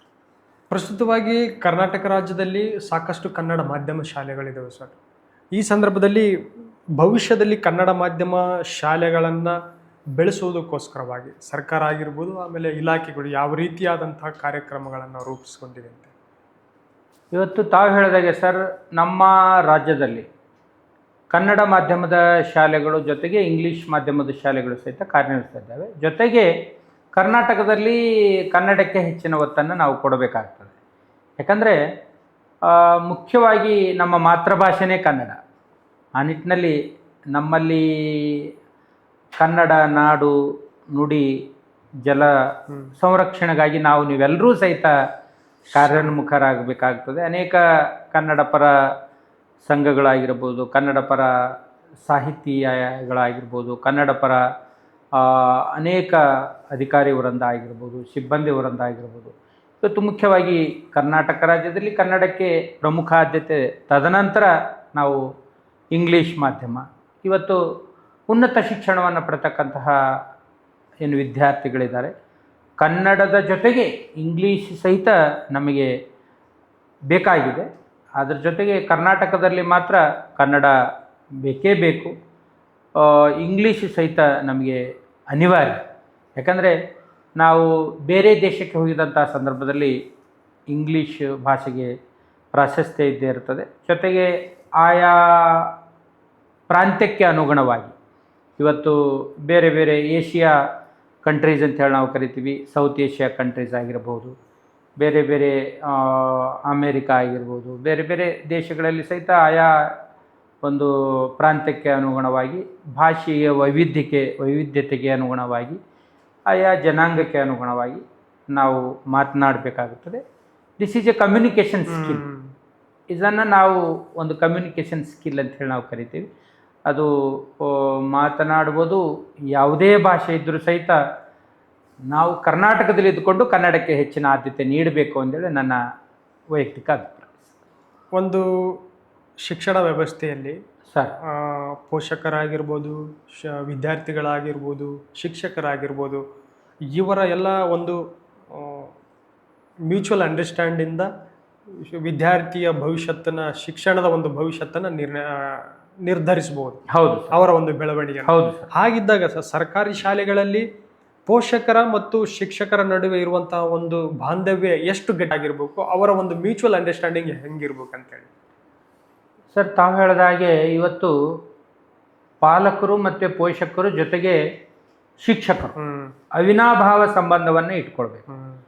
ಸಾಮಾಜಿಕ ಬಾಂಧವ್ಯವನ್ನು ಇವತ್ತು ನಾವು ಪ್ರತಿಯೊಂದು ಶಾಲೆಗಳಲ್ಲಿ ಸಹಿತ ಈಗಾಗಲೇ ತಮಗೆ ಹೇಳಿದಾಗೆ SDMC ಅಂದರೆ ಶಾಲಾ ಅಭಿವೃದ್ಧಿ ಸಮಿತಿ ಏನಿದೆ, ಆ ಶಾಲಾ ಅಭಿವೃದ್ಧಿ ಸಮಿತಿಯ ಅಧ್ಯಕ್ಷರು ಮತ್ತು ಸದಸ್ಯರು ಎಲ್ಲರೂ ಸೇರಿ ಜೊತೆಗೆ ನಮ್ಮ ಶಿಕ್ಷಕರು ಒಟ್ಟುಗೂಡಿ ಕೆಲಸ ಮಾಡಿದಾಗ ಮಾತ್ರ ಆ ಶಾಲೆಯ ಅಭಿವೃದ್ಧಿ ಆಗಲಿಕ್ಕೆ ಸಾಧ್ಯ. ಅಂದರೆ ಅವರಲ್ಲಿರ್ತಕ್ಕಂತಹ ವಿಚಾರಗಳನ್ನು ತಿಳಿದುಕೊಳ್ಳೋದ್ರ ಮೂಲಕ, ಒಂದು ಸಮಿತಿಯಲ್ಲಿರ್ತಕ್ಕಂತಹ ವಿಚಾರಗಳನ್ನು ತಿಳಿದುಕೊಳ್ಳೋದ್ರ ಮೂಲಕ, ಶಿಕ್ಷಕರಲ್ಲಿರ್ತಕ್ಕಂತಹ ವಿಷಯಗಳು, ಮಕ್ಕಳಲ್ಲಿರ್ತಕ್ಕಂತಹ ವಿಷಯಗಳನ್ನು ಇವತ್ತು ಅರಿತುಕೊಂಡು ಆಯಾ ಶಾಲೆಯ ಶಿಕ್ಷಕರು ಮತ್ತು ಪಾಲಕರು ಮತ್ತು ಪೋಷಕರು ಎಲ್ಲರೂ ಸೇರಿ ಒಟ್ಟಾಗಿ, this is A team work ಅಂತೇಳಿ ನಾವು ಕರಿತೀವಿ ಸರ್. ಅವರೆಲ್ಲರೂ ಸೇರಿ ಕೆಲಸ ಮಾಡಿದಾಗ ಮಾತ್ರ ನಮ್ಮ ಶಾಲೆಯ ಅಭಿವೃದ್ಧಿ ಆಗಲಿಕ್ಕೆ ಡೆಫಿನೆಟ್ಲಿ ಆಗುತ್ತೆ ಅಂತೇಳಿ ಸಂದರ್ಭದಲ್ಲಿ ಹೇಳಕ್ಕೆ ಇಷ್ಟ.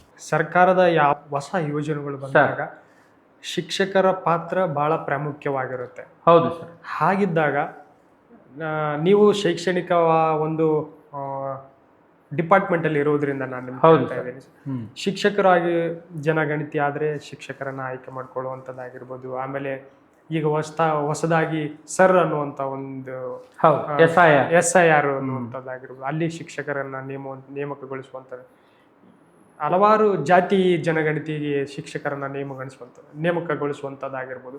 ಇಂತಹ ಸಂದರ್ಭದಲ್ಲಿ ಶಿಕ್ಷಕರ ಪಾತ್ರ ಬಹಳ ಪ್ರಾಮುಖ್ಯ ಆಗಿರುತ್ತದೆ. ಹಾಗಿದ್ದಾಗ ಒಬ್ಬ ಅಧಿಕಾರಿ ಆಗಿರುವಾಗ ನೀವು ನಿಮ್ಮ ಶಿಕ್ಷಕರಿಗೆ ಈ ಒಂದು ಕೆಲಸ ನಿಭಾಯಿಸುವಾಗ ಅವರ ಒಂದು ಕೆಲಸಗಳ ಬಗ್ಗೆ, ಈ ರೀತಿಯಾದಂಥ ಕೆಲಸಗಳ ಬಗ್ಗೆ ನಿಮಗೆ ಎಷ್ಟು ಪ್ರಶಂಸೆ ಇದೆ, ಇದ್ರ ಬಗ್ಗೆ ಹೇಳಕ್ಕೆ ಏನು ಇಷ್ಟಪಡ್ತೀವಿ? ಸರ್, ತಾವು ಹೇಳಿದಾಗೆ ಇವತ್ತು ಇಡೀ ದೇಶದಲ್ಲಿ ಬೇರೆ ಪಾಶ್ಚಿಮಾತ್ಯ ದೇಶಗಳಿಗೆ ಹೋಲಿಸಿದಾಗ ಇವತ್ತು ಜನಸಂಖ್ಯೆಯಲ್ಲಿ ನಾವು ಇಡೀ ಪ್ರಪಂಚದಲ್ಲಿ ನಾವು ಮುಂದೆ.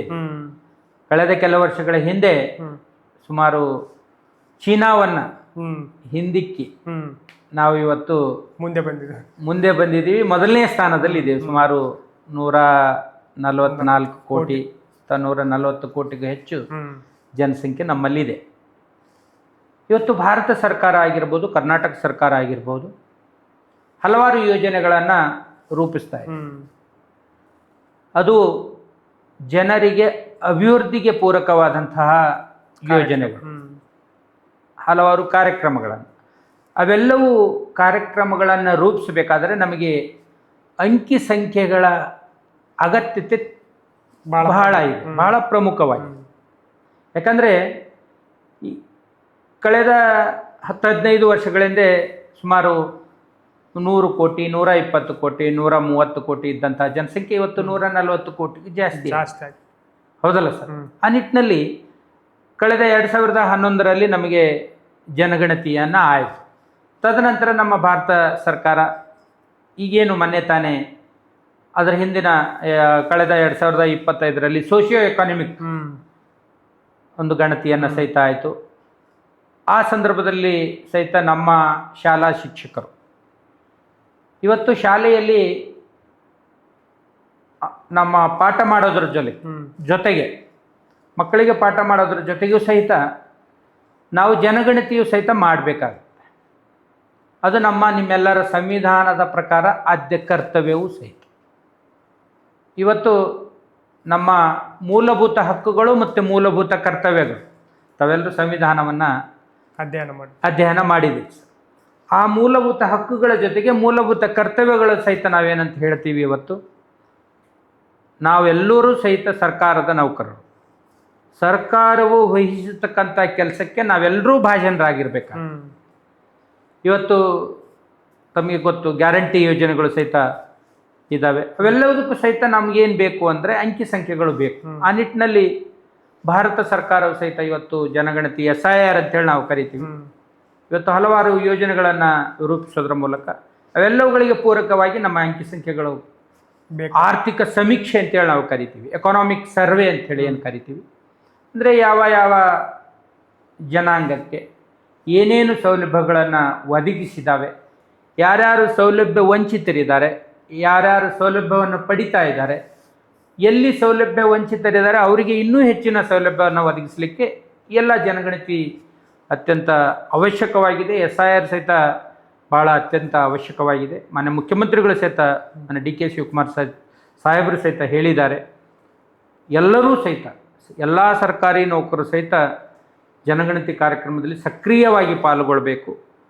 ನಮ್ಮಲ್ಲಿರ್ತಕ್ಕಂಥ ಜನರು, ಕರ್ನಾಟಕದಲ್ಲಿ ಇರ್ತಕ್ಕಂಥ ಜನರ ಒಂದು ಜನಗಣತಿಯನ್ನು ಮಾಡಬೇಕು. ಮುಂದೆ ಬರ್ತಕ್ಕಂತಹ ಮುಂಬರುವ ದಿನಗಳಲ್ಲಿ ಅವರಿಗೆ ಸೌಲಭ್ಯವನ್ನು ಒದಗಿಸಲಿಕ್ಕೆ ಅನುಕೂಲವಾಗ್ತದೆ ಅಂತೇಳಿ ಸಂದರ್ಭದಲ್ಲಿ ಹೇಳಿದರೆ, ನೀವೆಲ್ಲರೂ ಸೇರಿ ನಾವು ಮಾಡ್ತಾ ಇದ್ದೀವಿ ಅಂತೇಳಿ ಸಂದರ್ಭದಲ್ಲಿ ಹೇಳಲಿಕ್ಕೆ ಇಷ್ಟಪಡ್ತಾ ಇದ್ದೀನಿ. ಇದರಲ್ಲಿ ಕೆಲವು ದಿನಗಳು ಮಾತ್ರ ಇರುತ್ತೆ ಸರ್, ಕಂಟಿನ್ಯೂಸ್ ಏನು ಇರೋದಿಲ್ಲ. ಆದರೂ ಸಹಿತ ನಮ್ಮ ಶಿಕ್ಷಕರು ಬಹಳಷ್ಟು ಸಕ್ರಿಯವಾಗಿ ಕ್ರಿಯಾಶೀಲತೆಯಿಂದ ಕೆಲಸವನ್ನು ಮಾಡ್ತಾ ಇದ್ದಾರೆ. ಇದರಿಂದ ಶಿಕ್ಷಕರಿಗೆ ಹೊರೆ ಆಗುತ್ತಂತೇಳಿ ಅನ್ನಿಸ್ತಾ ಇದೆ. ಶಿಕ್ಷಕರಿಗೆ ಹೊರೆ ಅಂತ ಅಲ್ಲ, ಹೊಸ ಹೊಸ ಅನುಭವ ಆಗುತ್ತೆ sir. This is one type of experience. ಅಂದರೆ ಒಂದು ಮನೆಗೆ ಹೋದಂತಹ ಸಂದರ್ಭದಲ್ಲಿ ಅಲ್ಲಿರ್ತಕ್ಕಂಥ ಯಜಮಾನತಿಯವರ ಮಕ್ಕಳ ವಿವರ, ಯಾರ್ಯಾರು ಏನೇನು ಉದ್ಯೋಗವನ್ನು ಮಾಡ್ತಾ ಇದ್ದಾರೆ, ಯಾರು ಎಷ್ಟು ಅವರ ಒಂದು ಇಡೀ ಒಂದು ಕುಟುಂಬದ ಆದಾಯ ಎಷ್ಟಿದೆ, ಅಲ್ಲಿ ಕುಟುಂಬದಲ್ಲಿ ಯಾವ್ಯಾವ ಪ್ರಾಣಿಗಳು ಇದ್ದಾವೆ, ಆಮೇಲೆ ಬೇರೆ ಬೇರೆ ನೈಸರ್ಗಿಕವಾಗಿ ಮತ್ತು ಅಲ್ಲಿರ್ತಕ್ಕಂತಹ ಸಂಪ್ರದಾಯಕ್ಕೆ ಅನುಗುಣವಾಗಿ ಹೀಗೆ ಮನೆಗಳಿದ್ದಾವೆ. ಮತ್ತು ಆಮೇಲೆ ಅಲ್ಲಿರ್ತಕ್ಕಂಥ ಇವತ್ತು ಸಿಲಿಂಡ್ರ್ ವ್ಯವಸ್ಥೆ ಆಗಿರ್ಬೋದು, ಯಾವ್ಯಾವ ಮನೆಗಳಲ್ಲಿದ್ದಾವೆ, ಇವತ್ತು ದ್ವಿಚಕ್ರ ವಾಹನ ಇದೆನಾ ಅಥವಾ 4 ವೀಲರ್ ವಾಹನ ಇದೆನಾ, ಅವೆಲ್ಲ ಅಂಕಿ ಸಂಖ್ಯೆಗಳು ಬೇಕಾದರೆ ಸಹಿತ ನಮಗೆ ಇದು ಅತ್ಯವಶ್ಯಕವಾಗಿದೆ ಅಂತ ಹೇಳೋಕ್ಕೆ ನನ್ನ ವೈಯಕ್ತಿಕ ಅಭಿಪ್ರಾಯ ಸರ್. ಈಗ ನೀವು ಇದಕ್ಕೂ ಮುಂಚೆ ಹಲವಾರು ಡಿಪಾರ್ಟ್ಮೆಂಟ್ಗಳಲ್ಲಿ ಕೆಲಸವನ್ನು ನಿರ್ವಹಿಸಿ ನಿಮ್ಮದೇ ಆದಂತಹ ಅನುಭವವನ್ನು ಪಡ್ಕೊಂಡಿದ್ದೀರಾ. ಹೌದು. ಈಗ ಪ್ರಸ್ತುತ ಶೈಕ್ಷಣಿಕ ಇಲಾಖೆಯಲ್ಲಿ ನಿರ್ದೇಶಕರಾಗಿ ಕೆಲಸ ಮಾಡ್ತಾ ಇದ್ದೀರಾ. ಹೌದು ಸರ್. ಹೀಗಿದ್ದಾಗ ಹಿಂದಿನ ಒಂದು ಇಲಾಖೆಯಲ್ಲಿ ನಿಮ್ಮದೇ ಆದಂತಹ ಒಂದು ಕೆಲಸವನ್ನು ನಿರ್ವಹಣೆಯನ್ನು ಮಾಡಿ ಅದಕ್ಕೆ ಮೆಚ್ಚುಗೆಯನ್ನು ಕೂಡ ಪಡ್ಕೊಂಡಿದ್ದೀರಾ. ಹಾಗಿದ್ದಾಗ ಒಂದು ಗ್ರಂಥಾಲಯ ಅಭಿವೃದ್ಧಿಯ ಅಧಿಕಾರಿಗಳಾಗಿ ಕೆಲಸ ನಿರ್ವಹಿಸ್ತಿದ್ದಂತಹ ಸಂದರ್ಭದಲ್ಲಿ ನಿಮ್ಮದೇ ಸುಮಾರು ಒಂದು 372ಕ್ಕೂ ಡಿಜಿಟಲ್ ಲೈಬ್ರರಿಗಳನ್ನು ಪ್ರಾರಂಭ ಮಾಡಿ ಓದುಗರಿಗೆ ವಿಶೇಷವಾದಂತಹ ಒಂದು ಪ್ಲಾಟ್ಫಾರ್ಮ್ ಅನ್ನ ಕ್ರಿಯೇಟ್ ಮಾಡಿಕೊಟ್ಟಿದ್ದಾರೆ ಸರ್. ಹೌದು ಸರ್. ಹಾಗಿದ್ದಾಗ ಅದರ ಒಂದು ಅನುಭವವನ್ನು ನಮ್ಮ ಜೊತೆ ಹಂಚ್ಕೊಳ್ಳೋದಾದ್ರೆ ಏನು ಹೇಳಕ್ಕೆ ಇಷ್ಟಪಡ್ತೀರಿ? ಇವತ್ತು ಸರ್ ತಮಗೆ ಆಶ್ಚರ್ಯ ಆಗ್ತದೆ, ಎಲ್ಲವೂ ಕಡೆ ಡಿಜಿಟಲ್ ತಂತ್ರಜ್ಞಾನ ಮುನ್ನುಗ್ತಾ ಇದೆ. ಹೌದು, ತಂತ್ರಜ್ಞಾನ ಮುನ್ನುಗ್ತಾ ಇದೆ. ನಮ್ಮ ಸಾರ್ವಜನಿಕ ಗ್ರಂಥಾಲಯಗಳು ಶ್ರೀಸಾಮಾನ್ಯನ ವಿಶ್ವವಿದ್ಯಾಲಯಗಳಂತೇಳಿ ನಾವು ಕರಿತೀವಿ. ಶ್ರೀಸಾಮಾನ್ಯನಿಗೂ ಸಹಿತ ಡಿಜಿಟಲ್ ತಂತ್ರಜ್ಞಾನದಲ್ಲಿ ಮುನ್ನಡೆಸಬೇಕು. ಅವರಿಗೂ ಸಹಿತ ಡಿಜಿಟಲ್ ಅಧ್ಯಯನದ ಬಗ್ಗೆ, ಡಿಜಿಟಲ್ ಪುಸ್ತಕಗಳ ಬಗ್ಗೆ ಅರಿವು ಮೂಡಿಸ್ಬೇಕು. ನಮ್ಮ ಸಾಂಪ್ರದಾಯಿಕ ಗ್ರಂಥಾಲಯಗಳ ಜೊತೆಗೆ ಡಿಜಿಟಲ್ ತಂತ್ರಜ್ಞಾನವನ್ನು ಸಹಿತ ಅಳವಡಿಸಬೇಕು ಅಂಥೇಳಿ ಅಂದಿನ ನಮ್ಮ ಸರ್ಕಾರದ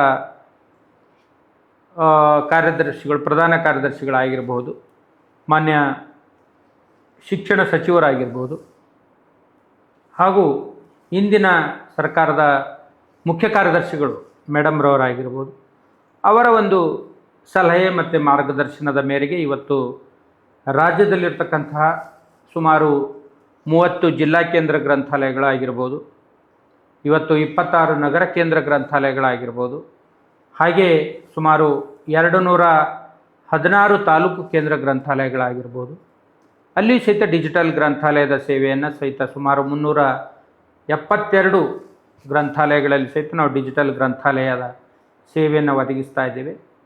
ಇವತ್ತು ಆನ್ಲೈನ್ ಪುಸ್ತಕಗಳು ಸಾಕಷ್ಟು ಇದ್ದಾವೆ, ಉಚಿತ ಪುಸ್ತಕಗಳು ಸಹಿತ ಒಂದು ಪೋರ್ಟಲಲ್ಲಿ ಇದ್ದಾವೆ. ಆಮೇಲೆ ಕೆಲವೊಂದು ನಾವು ಸಾಫ್ಟ್ವೇರ್ ಮೂಲಕ, ಕೆಲವೊಂದು ನಾವು ಖರೀದಿ ಮಾಡೋದ್ರ ಮೂಲಕ ಸಹಿತ ಅವೆಲ್ಲವೂ ಪುಸ್ತಕಗಳನ್ನು ಸಹಿತ ಆ ಡಿಜಿಟಲ್ ಪೋರ್ಟಲಲ್ಲಿ ಲಭ್ಯ ಇದ್ದಾವೆ. ತಮಗೆ ಆಶ್ಚರ್ಯ ಅನಿಸುತ್ತೆ ಸರ್, ಈ ಡಿಜಿಟಲ್ ಗ್ರಂಥಾಲಯ ಇಡೀ ವಿಶ್ವದಲ್ಲೇ ಅತ್ಯಂತ ಪ್ರಖ್ಯಾತಿಯನ್ನು, ಪ್ರಮುಖ ಪ್ರಾಶಸ್ತ್ಯವನ್ನು ಸಹಿತ ಈ ಸಂದರ್ಭದಲ್ಲಿ ಪಡೆಯಿತು. ಅದನ್ನು ಗಮನಿಸಿ ಲಂಡನ್ನಲ್ಲಿರ್ತಕ್ಕಂಥ ಒಂದು ಸಂಸ್ಥೆ ವರ್ಲ್ಡ್ ಬುಕ್ ಆಫ್ ರಿಕಾರ್ಡ್ಸಲ್ಲಿ ಸಹಿತ ಒಂದು ದಾಖಲೆ ಆಯಿತು. ಅದರ ನಂತರ ಪ್ರತಿಭಾ ಬುಕ್ ಆಫ್ ರಿಕಾರ್ಡ್ಸ್ ಆಗಿರ್ಬೋದು, ಇಂಡಿಯನ್ ಬುಕ್ ಆಫ್ ರಿಕಾರ್ಡ್ಸ್ ಆಗಿರ್ಬೋದು, ಅಲ್ಲೆಲ್ಲವೂ ಸಹಿತ ಸುಮಾರು ಯಾಕೆ ಇಷ್ಟು ಒಂದು ಯಶಸ್ಸನ್ನು ಕಾಣ್ತು ಅಂದರೆ, ನಮ್ಮ ಕರ್ನಾಟಕ ರಾಜ್ಯದಲ್ಲಿರ್ತಕ್ಕಂತಹ ಸುಮಾರು 7 ಕೋಟಿಗೂ ಹೆಚ್ಚು ಜನಸಂಖ್ಯೆಯನ್ನು ಹೊಂದಿರತಕ್ಕಂಥ, ಸುಮಾರು 6-6.5 ಕೋಟಿ, 6.25 ಕೋಟಿ ಜನಸಂಖ್ಯೆಯನ್ನು ಹೊಂದಿರತಕ್ಕಂಥ ನಮ್ಮ ಕರ್ನಾಟಕ ರಾಜ್ಯದ ಸಾರ್ವಜನಿಕರಲ್ಲಿ ಸುಮಾರು 3,79,00,000, ಅಂದಾಜು 3,80,00,000ಕ್ಕೂ ಹೆಚ್ಚು ಜನರು ಆನ್ಲೈನ್ ಮೂಲಕ ನಮ್ಮ ಡಿಜಿಟಲ್ ಗ್ರಂಥಾಲಯದ ಸದಸ್ಯತ್ವವನ್ನು ಪಡೆದರು. ಇಂದಿಗೂ ಸಹಿತ ಅದು ಚಾಲ್ತಿಯಲ್ಲಿದೆ ಅಂಥೇಳಿ ಸಂದರ್ಭದಲ್ಲಿ ಹೇಳಲಿಕ್ಕೆ ಇಷ್ಟಪಡ್ತಾ ಇದೆ. ಯಾಕೆ ಸರ್ ಈ ಕಾನ್ಸೆಪ್ಟ್ ಬರೋಕ್ಕೆ ಕಾರಣ ಏನಾಯಿತು ಸರ್? ಅದನ್ನು ನಾವು ರಾಜ್ಯದ ಮೂಲೆಗಳಲ್ಲೂ ಸಹಿತ ಸರ್, ಇವತ್ತು ನಮ್ಮ ಗ್ರಾಮೀಣ ಮತ್ತು ಪಂಚಾಯತ್ ರಾಜ್ ಇಲಾಖೆ ಮೊದಲು ನಮ್ಮಲ್ಲಿ ರಾಜ್ಯದಲ್ಲಿರ್ತಕ್ಕಂಥ ಸುಮಾರು 6,700ಕ್ಕೂ 5,766 ನಮ್ಮ ಪಂಚಾಯತ್ ರಾಜ್ ಅಂದರೆ ಸಾರ್ವಜನಿಕ ಗ್ರಂಥಾಲಯ ಇಲಾಖೆಯಲ್ಲಿ ಗ್ರಾಮ ಪಂಚಾಯತಿ ಗ್ರಂಥಾಲಯಗಳು ಇತ್ತು ಸರ್. ಸುಮಾರು 2019ರಲ್ಲಿ ಸರ್ಕಾರ ಒಂದು ಆದೇಶದ ಮೇರೆಗೆ ನಾವು ನಮ್ಮಲ್ಲಿರ್ತಕ್ಕಂಥ ಗ್ರಂಥಾಲಯಗಳನ್ನು ಗ್ರಾಮೀಣಾಭಿವೃದ್ಧಿ ಮತ್ತು ಪಂಚಾಯತ್ ರಾಜ್ ಇಲಾಖೆಗೆ ಹಸ್ತಾಂತರವನ್ನು ಈ ಸಂದರ್ಭದಲ್ಲಿ ಮಾಡಿದ್ದೀವಿ. ಅಂದರೆ ತಾವು ಹೇಳಿದ ಹಾಗೆ ಅಲ್ಲಿ ಇರ್ತಕ್ಕಂಥ ಶ್ರೀಸಾಮಾನ್ಯ ಓದುಗನಿಗೂ ಸಹಿತ ಪುಸ್ತಕಗಳು ಸಿಗಬೇಕು. ಮೊಬೈಲಲ್ಲಿ ಸಹಿತ ಅವನು ಓದಬಹುದು, ಲ್ಯಾಪ್ಟಾಪಲ್ಲಿ ಸಹಿತ ಓದ್ಬೋದು. ಆಮೇಲೆ ಆಯಾ ಗ್ರಂಥಾಲಯಗಳಿಗೆ ಸಹಿತ ಹೋಗಿ ಅಲ್ಲಿರ್ತಕ್ಕಂಥ ಸಿಸ್ಟಮ್ಸನ್ನು, ಗಣಕಯಂತ್ರದಲ್ಲಿ ಸಹಿತ ಪುಸ್ತಕಗಳನ್ನು ಸಂಪೂರ್ಣ ಉಚಿತವಾಗಿ ಓದಬಹುದು ಅಂತೇಳಿ ಆ ಒಂದು ಸೇವೆಯನ್ನು ಸಹಿತ ನಾವು ಭಾರತ ದೇಶದಲ್ಲಿ ಪ್ರಪ್ರಥಮ ಬಾರಿಗೆ ಕರ್ನಾಟಕದಲ್ಲಿ ಇಷ್ಟೊಂದು ಗ್ರಂಥಾಲಯಗಳಲ್ಲಿ, ಅದರಲ್ಲೂ ಕರ್ನಾಟಕ ರಾಜ್ಯದಲ್ಲಿರ್ತಕ್ಕಂತಹ ಓದುಗರಿಗೆ ನಾವು ಆ ಒಂದು ಸೇವೆಯನ್ನು ನೀಡಿದ್ದೀವಿ ಸರ್. ಆ ಗ್ರಂಥಾಲಯಗಳನ್ನು ತಮಗೆಲ್ಲರಿಗೂ ಆಶ್ಚರ್ಯ ಆಗ್ತದೆ, ಕೊರೋನಾ ಸಂದರ್ಭದಲ್ಲಿ ನಮ್ಮ ಎಲ್ಲ ಸರ್ಕಾರಿ ಕಚೇರಿಗಳು ಬಂದಿತ್ತು ಸರ್. ಅಂದಿರ್ತಕ್ಕಂಥ ಮಾನ್ಯ ಪ್ರಧಾನ ಕಾರ್ಯದರ್ಶಿಗಳು ನಮಗೆ ನಿರ್ದೇಶನವನ್ನು ನೀಡಿದರು.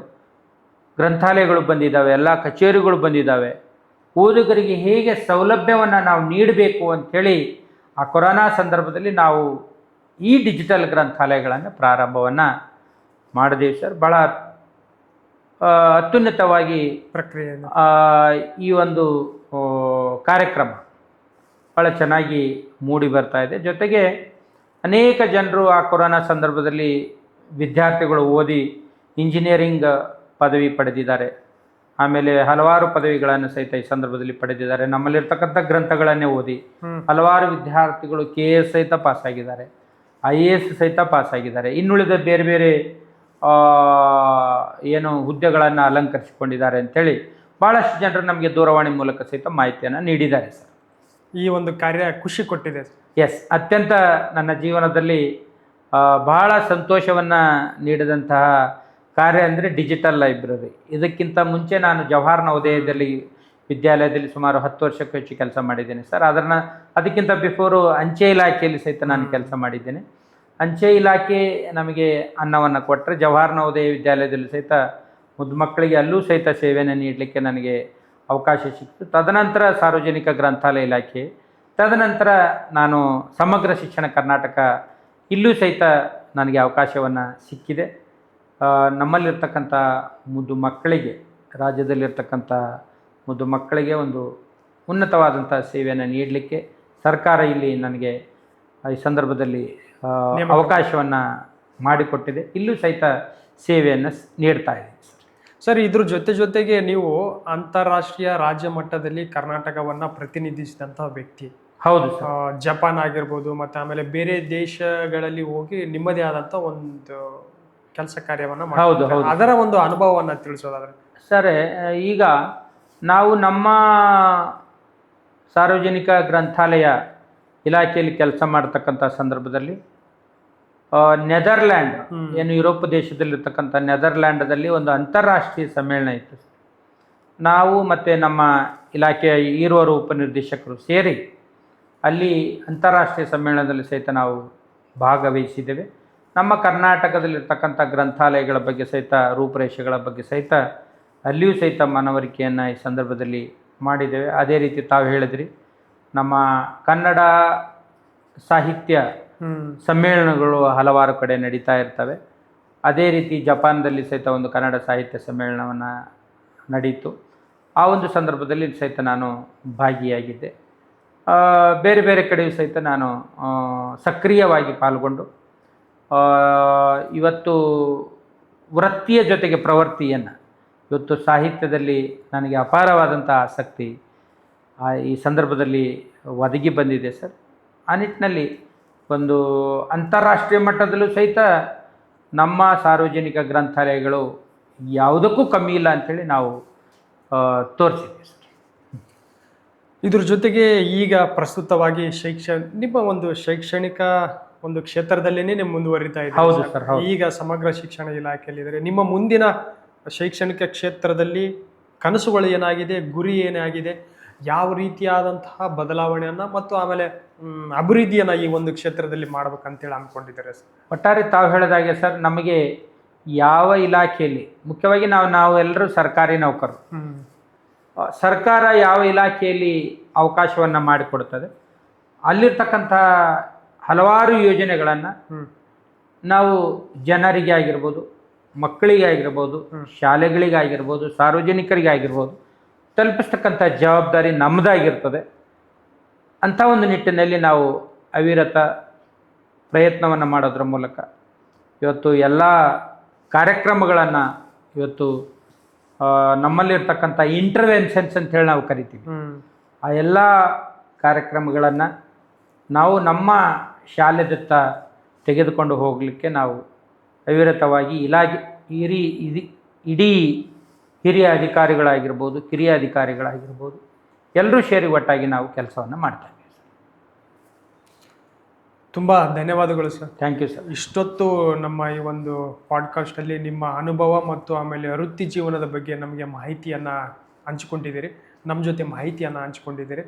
ನಿಮ್ಮ ಮುಂದಿನ ಒಂದು ಶೈಕ್ಷಣಿಕ ಜರ್ನಿ ಕೂಡ ಅತ್ಯುನ್ನತವಾಗಿ ಸಾಗಿ ಕಲ್ಯಾಣ ಕರ್ನಾಟಕ ಭಾಗಕ್ಕೆ ಇನ್ನೂ ಹೆಚ್ಚಿನ ರೀತಿಯಾದಂಥ ಹೆಸರನ್ನು ತಂದುಕೊಡಿ ಅಂತೇಳಿ ನಾನು ಈ ಸಂದರ್ಭದಲ್ಲಿ ನಿಮಗೆ ಶುಭಾಶಯನ ತಿಳಿಸ್ತಾ ಇದ್ದೀನಿ. ಇಷ್ಟೊತ್ತು ಬಂದು ನಮ್ಮ ಈ ಒಂದು ಪಾಡ್ಕಾಸ್ಟಲ್ಲಿ ಭಾಗಿಯಾಗಿದ್ದಕ್ಕೆ ನಾನು ಮತ್ತೊಮ್ಮೆ ನಿಮಗೆ ತುಂಬ ಹೃದಯದ ಧನ್ಯವಾದಗಳನ್ನು ತಿಳಿಸ್ತಾ ಇದ್ದೀನಿ ಸರ್. ನಮಸ್ಕಾರ ಸರ್. Thank you sir.